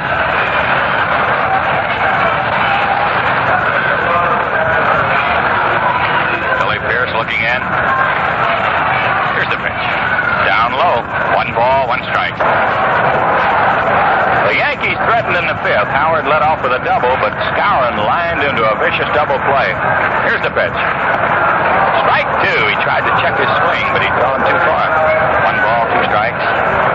Skowron's hard line drive was taken by Davenport on a leap at third base, and he fired it down to Hiller in time to double off Howard. Warrior then flied very deep into center field. 1 ball, 2 strikes to Stafford. Pierce gets ready. The pitch. He struck him out. Threw the fastball by him, and Stafford goes down swinging. That's 1 away, and the batter will be Kubek. The Giants have no runs on 1 hit in this game, 1 error. The Yankees have no runs on 2 hits, and they've made 1 error. Billy goes into the windup. He swings and pops it up on the infield. McGowan is near second base waiting on it. He's got it. There's 2 outs. Tony Kubek pops to the shortstop. That'll bring up Bobby Richardson, the second baseman. Bobby flied to right field in the first inning. In the third inning, he lined to the first baseman with a runner at second.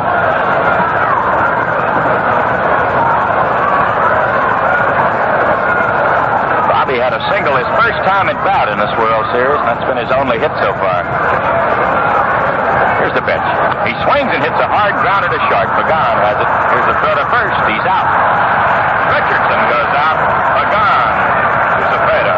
No runs, no hits, no errors, no one left. And the score at the end of 6. The Giants nothing and the Yankees nothing. Well, did you know that Gillette Super Blue Blades are made by an exclusive process that engineers call a scientific breakthrough? Super Blue edges are mirror finished. So keen, so smooth, they glide through the toughest beards like nothing. A dispenser is included with the new streamlined Gillette Slim Adjustable Razor.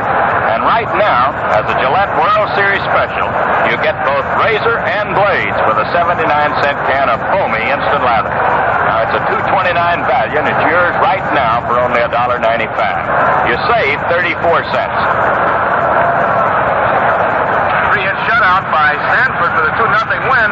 And here is Billy Pierce having shut out these Yankees 6 innings. So 15 straight scoreless innings, and that seems like just a bit on the unusual. A little bit, Joe. There's Cepeda to lead off for the Giants in the 7th inning. The first pitch, he checked his swing. Nope, says Landis. He went through with it. 1 strike to Cepeda. He'll be followed by Bailey and then Davenport. Orlando bounced to second in the first inning. He was safe on an error in the 4th inning. Stafford to delivers a changeup. He lands it down the left field line. It's curving foul back into the crowd. A strike 2 count.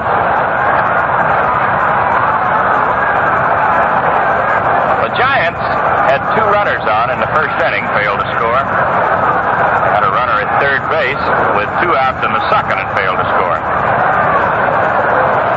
Yankees have not had a runner past second base. Here's the pitch. Curveball. He pops it up right out in front of the plate. Who's going to make the play? Howard is there. The pitcher is calling, and Howard makes the catch. Boy, Stafford was off the mound, Joe. He was ready to make a play on it. He was howling, I'll take it, but looked like Boyer may have said something. You certainly don't want your pitcher to make the play unless it's absolutely necessary, and usually it's the pitcher who turns to be the cheerleader and kind of dodged the play and calls for the proper man, but Elston Howard took charge in the pop fly, and they made the play. Ed Bailey, the batter. Ed's 0 for 2 in this game. Stafford delivers a curve. It's outside. 1 ball, no strikes. Paul Richards used to say, Joe, when I played for him, I don't want any balls dropping out there without anybody touching them. I don't care if 3 infielders run together and 2 get knocked out and 2 spike, but I don't want anybody shying away from letting them fall. You should have seen the rush for fly balls on that infield. Especially an old man like me playing with those kids. They come charging in there like there's no tomorrow. A 1-strike count, a 1-ball count to Ed Bailey. Left-handed batter. Here's the pitch. Outside, ball 2 and no strikes. We're in the top of the 7th inning. There's 1 out with no one on. There's no score in the ball game. You well know, Judge, you hear a lot of wild things on those pop flies. I used to like Strickland. Whenever the pop flies go up, you hear the other infielder, "Hello, I got it. Strickland would always get alongside and say, "Now that you got it, let me see you catch it."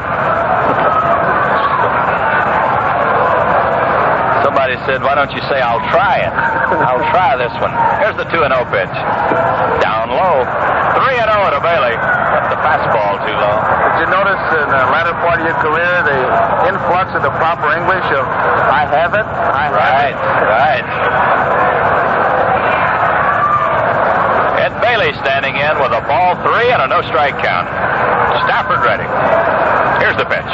He swings on the 3-0 pitch and pops it up down the third baseline. Boyer is calling for this one. Makes the catch, and there's 2 outs. Well, Al Dark gambling a little bit there. Had Bailey swinging away on the 3-0 pitch, and he popped it up. That's 2 down, and the batter will be Jim Davenport.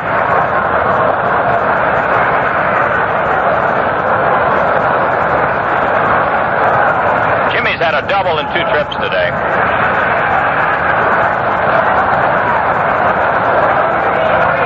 2 outs with no one on. We're in the 7th inning. No score in the game. Here's a swing and a miss on a fastball. 1 strike.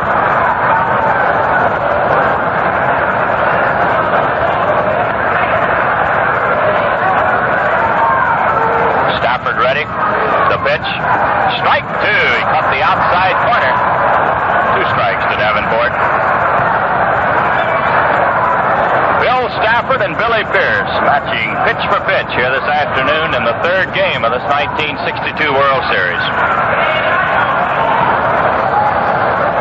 Stafford checking the sign with Elston Howard. Here's the pitch. Curveball. He struck him out. Davenport swinging at a bad curveball goes down swinging. No runs, no hits, no errors, no one left. And the score at the end of the first half of the 7th inning, the Giants nothing and the Yankees nothing. Well, Willie Mays has made some great plays in his career, and Willie makes everything look so easy. No wonder he goes for the Gillette way of shaving. Easy does it with a Gillette razor, especially the new Gillette Slim, an improved, streamlined version of the famous Gillette Adjustable. It has Gillette's exclusive precision dial with 9 different blade settings, and one is exactly right for you. This new Slim is lighter, longer, and it's trimmer for those hard-to-reach shaving areas. Try it with easy shaving Gillette Super Blue blades. It's made by a process that's Gillette's alone. Super Blue edges are so keen and smooth, you might think there was no blade in the razor at all. Right now, you get both razor and blades on the Gillette World Series Special, along with a 79-cent can of Gillette Foamy Instant Lather at a 34-cent saving. It's a $2.29 value, and it's yours for only $1.95. Well, as we go into the bottom of the 7th inning, inning, the Giants have no runs on 1 hit. They've made 1 error. And the Yankees have no runs on 2 hits, and they've made 1 error. George, I had my eye on the Giants dugout, and as the inning starts here, Larry Jansen, the pitching coach, is motioned to the bullpen to get somebody up. The charade that he played looked like he motioned for Don Larson to get up. The reason I bring it up is that Billy Pierce may have said something like, "Watch me closely, I may be kind," but at any rate, the Giants have action in the bullpen. Here's Tommy Tresh to lead off for the Yankees in the bottom of the 7th. He swings and lines it into center field. Mays can't get it. He'll play it on the first hop. Tommy Tresh, rifle run up the middle into center. Willie Mays came racing in. Then he pulled up short and played it on the first hop. Hit number 3 for the Yankees. A runner at first base with no one out. And the batter will be Mickey Mantle, and that calls for a conference out at the mound. Ed Bailey moving out to say something to Pierce. One of the big things I'm sure they're talking about is who will be covering second base in the event that the ball is hit back to Billy Pierce. You kind of doubt that Mantle would be punting in this situation. Bailey may be checking with Pierce to see how he's feeling. A lot of times a pitcher will say that when he comes in, that his arm may be tightening or watch me. And then, of course, it's up to the catcher to help his manager by signaling to the bench that maybe he has lost it. Joe, this big fella probably won't be sacrificing it all, but he can bunt, and he runs well, so you can't play deep at third base. You got to be alive for the bunt for a base hit. So Davenport has a tough decision to make here, and he'll be playing in about halfway against Mantle, which gives Mickey a better chance to slam one by him, and nobody hits the ball any harder down that third baseline than Mantle. Mickey steps out just as Billy Pierce gets ready. Landis calling time till Mickey gets back in. Now we're ready. Here's the pitch. Ball outside. Pierce trying to keep the fastball away from him. 1 ball and no strikes. He gave no indication he would be punting. If anything, George looked like he might have given a double turns on the bat handle and ran some sawdust out of there. He's got his eye on those left field seats, Joe. Pierce checks his runner at first base. Here's the pitch. Down low. A ball 2 and a no strike count. Billy Pierce thought that one was in there. He delivered the fastball over the plate, but too low, says Stan Landis. So it's a ball 2 and a no strike count.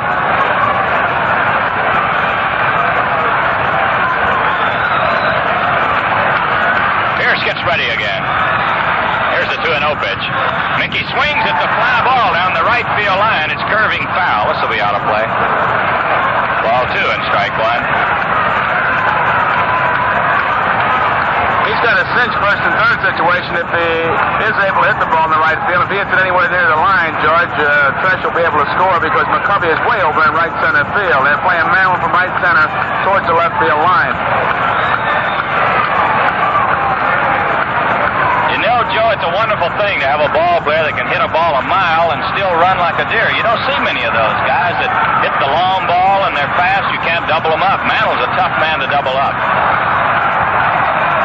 Here's the 2-1 pitch. He swings and lines it into left field. This one's in there. Fresh, he's got a head for third. Here's the throw. It's going to be close. He is safe at third base. Mantle goes down to second.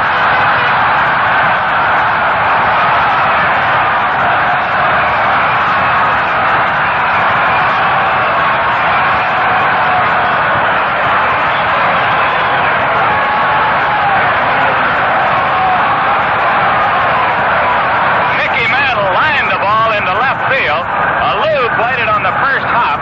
It took a high hop. He juggled it in his glove. Tresh had stopped at second base. When Alou juggled the ball in his glove, Tommy raced into third ahead of the throw by Alou, and Mantle goes down to second. So it'll be an error charged against Alou for juggling the ball. It'll be a single for Mantle, an error on Alou, and the Yankees will have runners at second and third with no one out. And Al Dark, Joe, has moved out to the mound now for a conference with Billy Pierce. He's had a man warming up, as we mentioned, since the inning started. A base running of Tresh, a very daring piece of base running, as he actually stopped at second base and then dared Alou, although the ball took a little bit of a bad hop. It was a daring piece of base running because because the Lou had recovered by the time Trash started for third, so it was just more or less daring him to throw him out, and his throw to third was a little bit off target, which gave Trash a chance to go in, and Mantle, of course, racing down to second on the throw to third. So the Yankees are threatening. 2 on, no one out, and the batter is Roger Maris. He's flied deep to right and bounced to first base in 2 trips. Here's Pierce's pitch.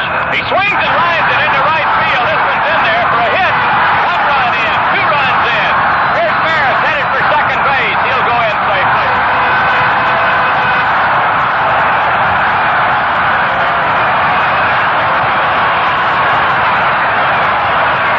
Roger Maris lined the ball hard into right field. McCovey came over to cut it off on the first hop. The ball bounced away from him. Maris racing into second base. It'll be an error charged against the right fielder, allowing Maris to go down to second. So it'll be a single for Roger with 2 runs batted in, and an error on the right fielder, allowing Maris to go down to second base. So the Yankees have a runner at second with no one out. They're out in front in this ball game by a score of 2-0. And we're going to get a pitching change right here. Al Dark has moved out to the mound and made the call to the bullpen, Joe, and I believe it's Larson. He had him going in a hurry, George. You know, this Yankee ball club, 2 things that sometimes get overlooked when you talk about the Yankees, because you think about hitting in home runs and power. The 2 things overlooked is outfield defense, how they can keep the double play in order by fine defensive work in the outfield, and how they can take that extra base. True enough, you move that man in the scoring position when you take that extra base, but the big thing is you stay away from the inning record or the double play. Roger Maris never did hesitate as he got to first base, just went right on around, and he's on at second base in scoring position. So right now it's a 2-0 score with the Yankees out in front. The line score, as we look at it, 2 runs, 5 hits, and 1 error for the Yankees. No runs, 1 hit, and 3 errors for the Giants. 2 of those 3 errors right here in this inning. And Billy Pierce will get a nice hand as he goes off. Yes, sir, Joe. Here's Billy Pierce leaving the mound, and he's getting a tremendous ovation from this large crowd in Yankee Stadium. And Billy has been quite a pitcher here this afternoon. He just seemed to run out of gas here in the 7th inning. And, of course, he's pitched a lot of ball down through the stretch and into the playoffs. He won the first game of the playoffs 8-0. He came back and pitched that all-important 9th inning, protecting a 2-run lead in the 3rd game of the playoff that sent the Giants into this World Series against the Yankees. So Billy leaves, giving up 2 runs on 5 hits. And, of course, he'll be responsible for the base runner that's down at second base right now, Roger Maris, in case he should score. And Big Don Larson, who is certainly no stranger to Yankee Stadium, will come on to do the pitching. Back in 1956, as everybody knows by now, Don Larson pitched the only perfect game in World Series competition right here in Yankee Stadium. He'll be facing Elston Howard, the first batter. Well, he's 1 for 2. He lined deep to left field in the 2nd inning. In the 5th inning, he sent a ground ball double over the bag at third base. Roger Maris at second base with no one out. The Yankees lead 2-0. Here's the pitch to Howard. Ball, it's down low. 1 ball or no strikes.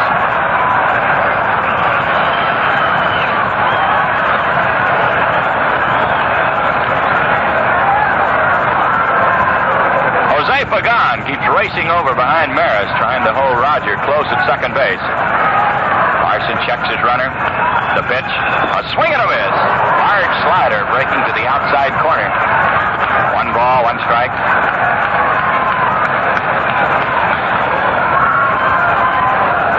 Yankees will be trying to move Maris to third base without using the sacrifice. They would like for Howard to swing away, trying for the base hit, but if not, to moving along to third. Here's the pitch. Here's a high fly ball hit to center field. Not too deep. Maris is tagging. I doubt he'll go. Here he goes for third. Here's the throw coming across. It's going to be close. Safe at third base. Mays' throw a little bit offline, and Maris slides in safely. He just literally he challenged Willie Mays by coming on over. I didn't think he would make it, Willie, with a tremendous throwing arm, but Roger Maris just tagged up and came on over and picked up a mighty big base. The sacrifice fly now will pick it up. It looks like the infield will have to come in, which, of course, will really be to the advantage of Moose Skowron. Bill Skowron, the batter. The Yankees leading 2-0 here in the bottom of the 7th. Roger Maris is on at third base with 1 out. And as Joe told you, the Giants are going to play their infield in close. Skowron struck out in the 2nd inning, and he lined hard to Davenport in the 5th inning. Davenport turning it into a double play. Here's the pitch to Moose. He's hit on the first pitch. Skowron is hit in the back. He's all right. He's trotting down to first base. Larson trying to pitch in tight to the Moose. They try to pitch him in on the 5th. Got this one in a little bit too close. And the Moose was hit. So the Yankees will have runners at 1st and 3rd, 1 out. And the batter will be Clete Boyer. We'll see if this alters the Giant defense at all. They might be playing back here for the double play. Boyer, both times, has gone out on fly balls to Mays in center field. The last time up, he sent Willie deep into center to get his fly ball. 2-0. The Yankees in front. They're still threatening here in the 7th inning. This was a scoreless ball game going into this inning. But singles by Tresh, Mantle, and Maris have added 2 runs. Well, the Giants are going to play their infield halfway with runners at 1st and 3rd. Here's the pitch. Ball outside. He got the curve off the corner. 1 ball, no strikes. Davenport is ready for a play at the plate. Cepeda is holding against the runner at first base. And Pagan and Hiller have moved back. They're playing about halfway from their normal position. Here's the pitch. Outside, another curve breaking down and away. Ball 2 and no strikes.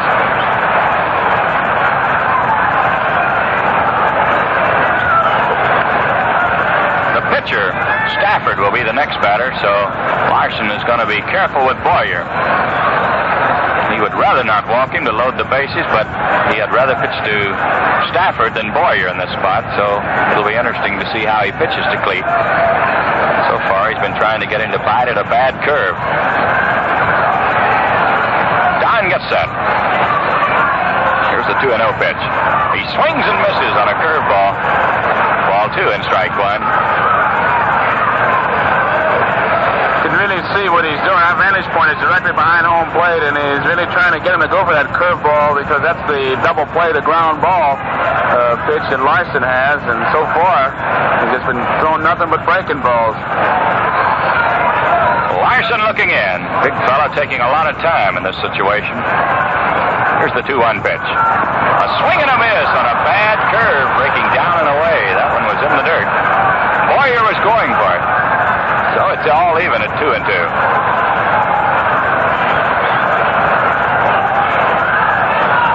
A 2-0 ball game. The Yankees out in front. They're still threatening in the 7th.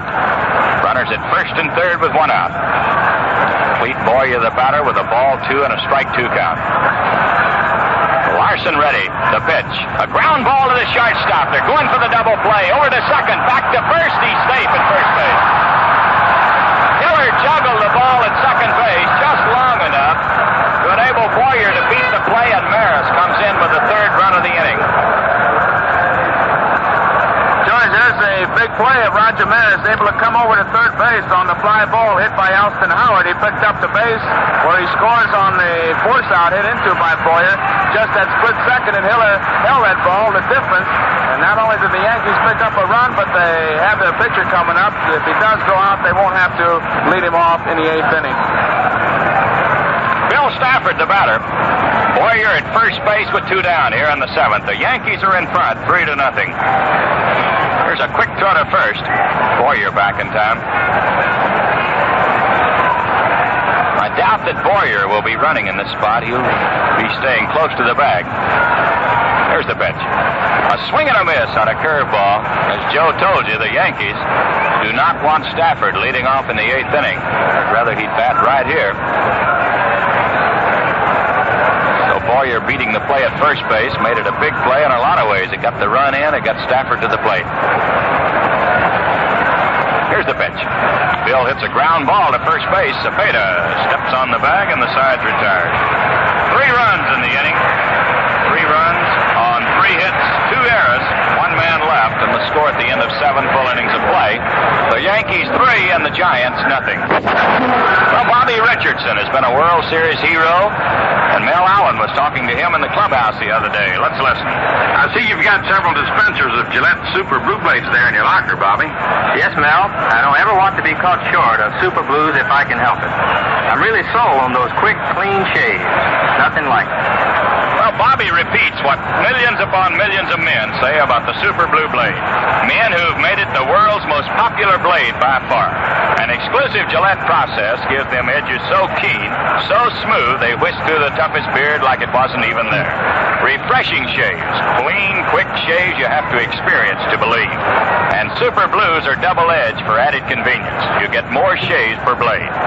Enjoy the unparalleled comfort of Super Blue Blades in the new Gillette Slim Adjustable Razor. It's lighter and longer, more compact. It's easier to handle, easier to shave those hard-to-reach spots. Right now, you can get them both. The Slim Adjustable Razor and Super Blues. Plus a can of foamy instant lather as the Gillette World Series Special. This $2.29 value is yours for only $1.95. So you save 34 cents. Well, at the end of 7, the Yankees have 3 runs on 5 hits. They've made 1 error. And the Giants have no runs on 1 hit, and they've made 3 errors. George, talking about errors, 3 fellas been real busy. The official scorers who today are Bob Stevens of the San Francisco Chronicle, Ray Kelly of the Philadelphia Bulletin, and Phil Fidenzi of the New York Journal American. Here's Jose Pagan to lead off for the Giants in the 8th inning. The shortstop has bounced to second and fouled to the catcher in 2 trips. He swings and lines it to left field. A solid base hit for Pagan.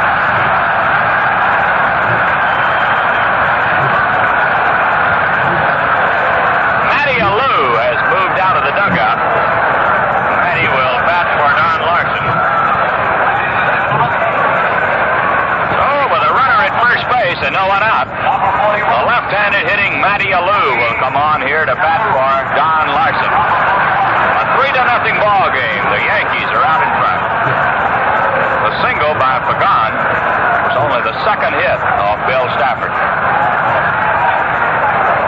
Here's the pitch to Alou. A curveball. He pops it up behind the plate. It's going to be out of play. This one back on the screen. 1 strike to Alou. Quite a tribute, George, to Stafford's control, and that even though the Giants are trailing by 3, Alvin Dark has given the hitters a green light to jump on that first ball. Usually you wait for at least 1 strike to try to get the base runner, but Stafford has walked 2 men. Those were in the first inning. They're just going to whacking. Here's the pitch. He checked his swing in time to Stan Landis. 1 ball, 1 strike. That might have been what Stafford was thinking, Joe, as he just laid the fastball in there on the first pitch to Pagan, and the little fellow just lined it into left field. A lot of times that'll happen, and you think they're taken, and of course you give up the base hit, and then you switch your whole pitching pattern. Bill gets ready. Here's the 1-1 pitch. A ground ball at third. Boyer has it. Here's a throw to second. He's out. No chance for a double play, as Richardson was playing far to his right. In fact, he had quite a race to the bag to beat Pagan over there. George, he was so far over for a minute, I thought Kubek was going to make the play. Boyer was in on the grass, guarding against the ball you hit off the end of the bat, and when Alou hit the hot shot, he had that ball in plenty of time. And Richardson, there was nothing he could do. Bobby had to protect that hole between first and second. He really had to come scooting and scampering to be there. And another thing, Joe, they were just making certain they got 1 runner, because you don't double Matty Alou anyway, unless he hits a shot right at you, and so they were going to be sure they got 1 man. Well, here's Philippe Alou. He's 0 for 3 this afternoon. Stafford delivers a curve. It's in there. 1 strike. Philippe has lined to center, bounced to third, and fly to Maris in right field. We're in the top of the 8th inning. The Giants have a runner at first base with 1 out. The Yankees are leading 3-0. Here's the pitch. Fastball down low. A ball and a strike to Alou. This was a scoreless ball game until the 7th. The Yankees broke it open with 3 runs.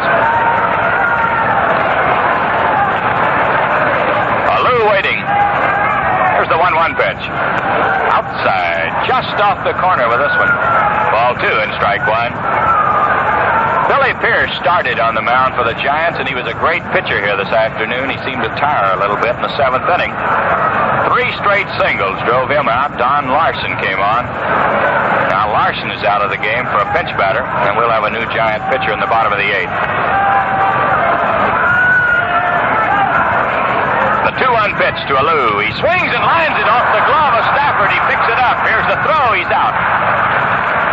A line shot back to the middle. It hit him on the leg, I believe. Stafford is limping around. He came off the mound, grabbed the ball, threw to Skowron in time to get Alou as Matty Alou moved down to second base. And here's the trainer of the Yankees coming out along with Ralph Houck. And the ball seemed to hit Stafford on the right leg, Joe. The left leg it is then. Is out there. He can hardly stand, George, and Ralph Houck is just now asking him to sit down, and it didn't look like it hit him on the shin bone, and the bullpen is in action out in the right field corner. It was a low fastball, and Alou sent it right back up the middle. Stafford never did get his glove on it. Hit him flush, and with that great competitive instinct, he just went right after that baseball, made his put out at first base. Of course, Matty Alou took second on the play, and after Stafford made the put out, he just went staggering around, and now he's seated right in the middle of the diamond as Ralph Houck, Joe Story's the trainer, and Moose Skowron and Nelson Howard look on.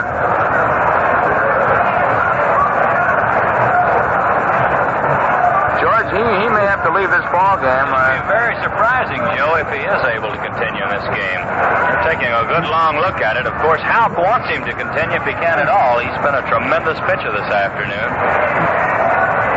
The thing you worry about more than anything is if he's pitching with the bad leg, it's his follow-through. He wants to stay in. He's going to take a shot at it. They'll be watching to see his follow-through because you certainly don't want to have him favoring anything where the injury to the leg could affect his arm. So they're going to watch him as he warms up. He's just cut loose a fastball. Houck is standing right there in the middle of the mound. He's watching him. If he can throw any harder than that, they may start him tomorrow. He's really blazing it in there now as if to prove to Houck that he wants to stay in there. Well, he's going to continue in this ball game. It pains him. It hurts him. Lee Boyer out talking to him. It hurts him now, but it's going to hurt even more in the morning when he wakes up. Oh, I don't think he'll make it to the dance in time, George. No, if he was going to the dance tonight, he'll have to call it off. That's out. Well, we're still having a conference at the mound. Boyer's there along with Skowron, and they're just checking with him to be sure, and he says, yes, sir. I'm going to finish.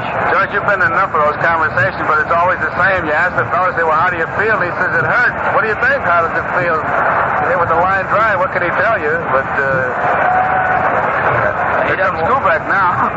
You like these pitchers, Joe, that don't want to come out of there, and I don't believe he's going to be able to continue. Just as he gets ready to pitch, he says he wants some more warm-up tosses, and I don't think he's going to be able. He is limping around the mound like he's going to have some help yet. Well, I don't know.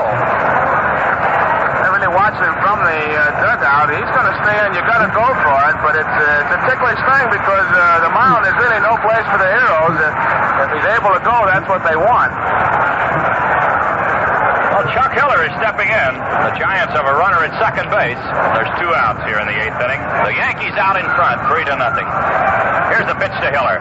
Curveball. It's down low. 1 ball and no strikes. There's action in the Yankee bullpen, but we cannot see the bullpen from here. Here's the 1-0 pitch. Curve inside. A ball 2 and a no strike count. 2-0 to Chuck Hiller. Willie Mays is in the on-deck circle. The Yankees want to keep Hiller off. Mays will be the tying run. Here's a ground ball to second base. Richardson has it. The flip to first. He's out. Hiller goes out second to first. No runs on 1 hit. They were nowhere else. 1 man left. Scored the first half of the 8th inning. The Yankees 3 and the Giants nothing. You know, many of the a basketball with high school kids. And as he says, when those boys start to shave, I tell them there's nothing like the Gillette way. For millions of men, the Gillette way means Super Blue Blades. Every day, more and more men are discovering the all but unbelievable shaving comfort of Super Blues. An exclusive Gillette process makes their edges so keen, so smooth, they whisk off the heaviest beard like it wasn't even there. Quick, clean shaves, really refreshing. A dispenser is included with the new Gillette Slim adjustable razor, and the Slim is wider, longer, and trimmer. And it's adjustable to match your skin and beard. Right now, the Gillette World Series Special includes the Slim adjustable and Super Blue Blades, plus a 79-cent can of foamy instant lather for only $1.95. It's a $2.25 value, so you save 34 cents. Let's pause here 30 seconds for station identification. This is WGY Schenectady. You know, it's amazing how a major league team can snap back fast when it's down. When you're feeling down, you too can snap right back with a cold, sparkling refresher, Saratoga Vichy. Instant pick-me-up tang, so tantalizing it's delicious all by itself. And Saratoga's naturally livelier spring fresh flavor adds zip, life, and sparkle to every mixed drink. So for that finger-snapping, toe-tapping taste and feeling, be sure it's Saratoga Vichy with the yellow label. Bob Bowen has come in to pitch for the San Francisco Giants. It's a big, hard-throwing right-hander, really a rear-back and farm guy. He comes on third base when the right-hand hitters are up there. He'll make him give ground. His best pitch is a great fastball, a sidearmer.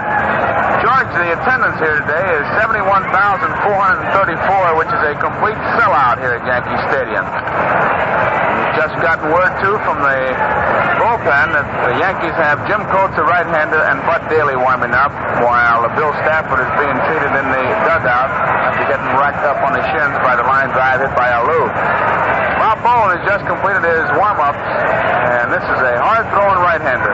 You're telling me it's a sellout, Joe. I forgot to get a ticket for my wife. She came in last night, and I thought she was going to sit right here by you today. If I hadn't gotten her a ticket about noon, I wouldn't have been here. It is a sellout. Boy, you usually find a ticket somewhere around, but not this morning. Here's Tony Kubek to lead off.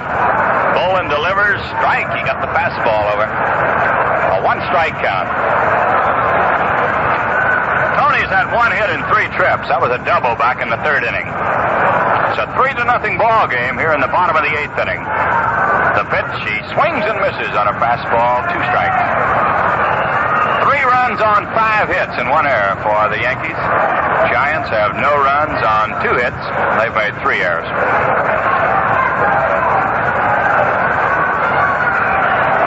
Here's the 2-strike pitch. A high pop fly behind second base. Here's Hiller waiting on him. He's got it. There's 1 away. Tony Kubek pops to the second baseman. We'll bring up Bobby Richardson. Bobby's looking for his first hit today. He's flied to right, lined to first, and bounced to the shortstop in 3 trips.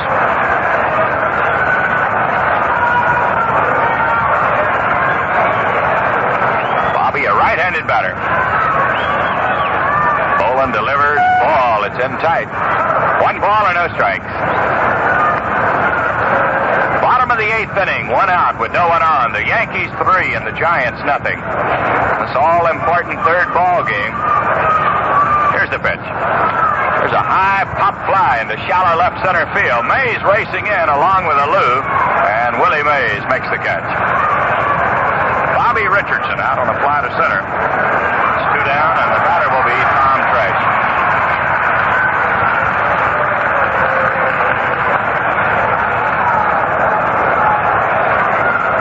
Will be batting left-handed for the first time today.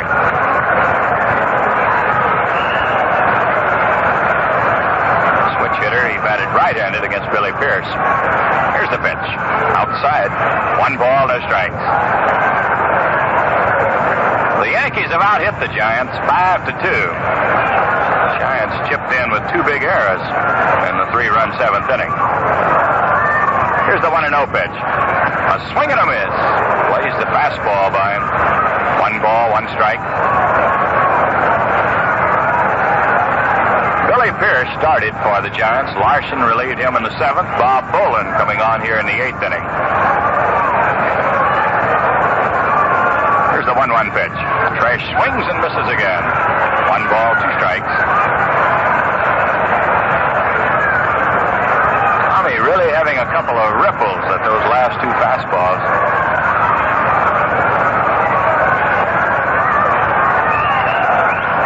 Bolin into the windup.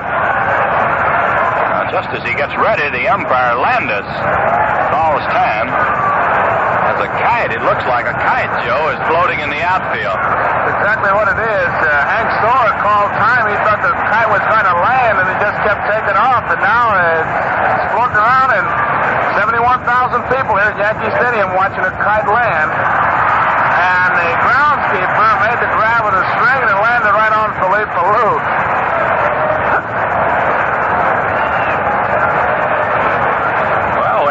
Resumed, Tommy Tresh will be the batter with a 1 ball, 2 strike count.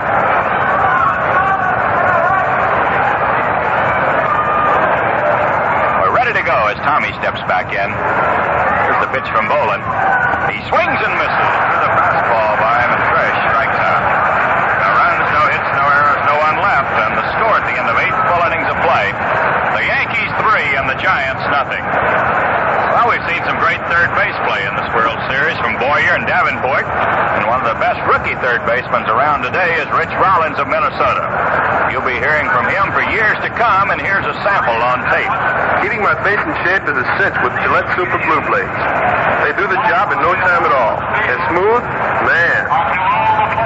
Well, Richie repeats what men everywhere say about the Super Blue Blade. An exclusive Gillette process gives them edges so keen, so smooth, you'd almost think there was no blade in your razor. Quick, clean, easy shaves you have to experience to believe. And Super Blues are double-edged for extra convenience. Extra shaves per blade. For the utmost in shaving comfort, try them in the new Gillette Slim Adjustable Razor. Now it's lighter, it's longer, and more compact. And it adjusts to your skin and beard. Right now you get both. The Slim Razor and Super Blue Blades, plus a 79-cent can of foamy instant lather as a Gillette World Series special. Now this $2.29 value is yours for only $1.95. You save 34 cents. Well, here's Willie Mays to lead off for the Giants in the 9th inning. It'll be Mays, McCovey, and Cepeda facing Bill Stafford. That will be interesting, Joe, to watch Bill to see if the leg has tightened up a little during the rest he had. A 3-0 ball game. The Yankees are out in front. Willie has popped to the shortstop, grounded to short, and called out on strikes in 3 trips today. Here's the first pitch. A curve line to left field. This one's in there. Tresh racing over, knocks it down. Here's Mays headed for second. The throw coming in. It's going to be close. He's safe at second. Willie Mays lines one into the corner in left field. More than likely it'll be a 2-base hit. Tresh bobbled the ball for just a moment.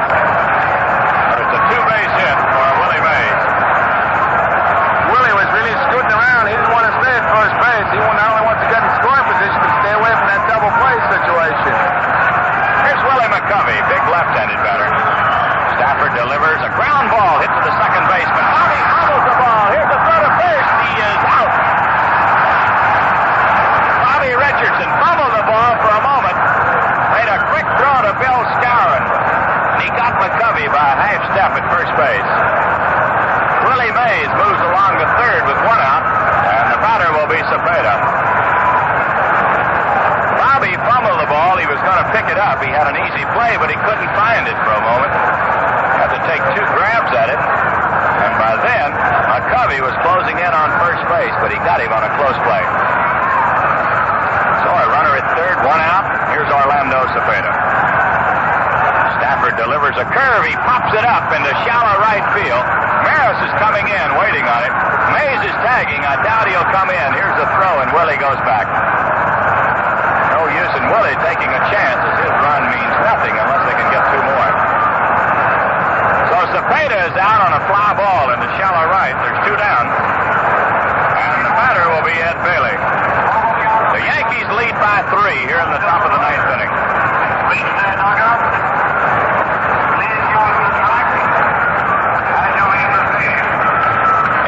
Bailey, left-handed hitting catcher, stepping in.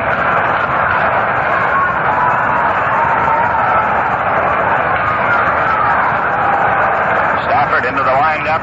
Here's the pitch. Here's a long drive to right field. Maris going deep, way back. It's gone. A home run for Bailey.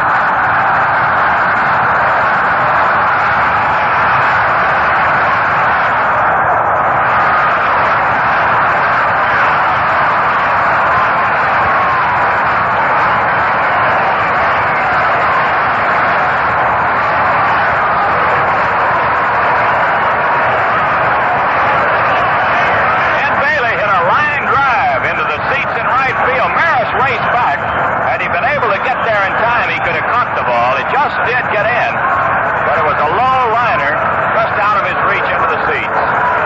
So it's a 3-2 ball game. The Yankees leading, and the batter is Jim Davenport. 2 outs in the top of the 9th inning. Here's the pitch to Davenport, a curveball. It's too high. 1 ball, no strikes.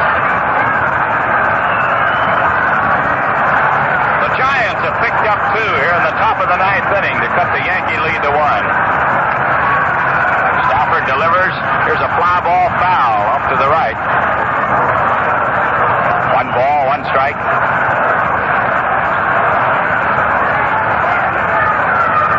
The Giants making a last-ditch effort to keep it alive here in the 9th, and Bill Stafford trying to get them out. A double and a home run, and they picked up 2.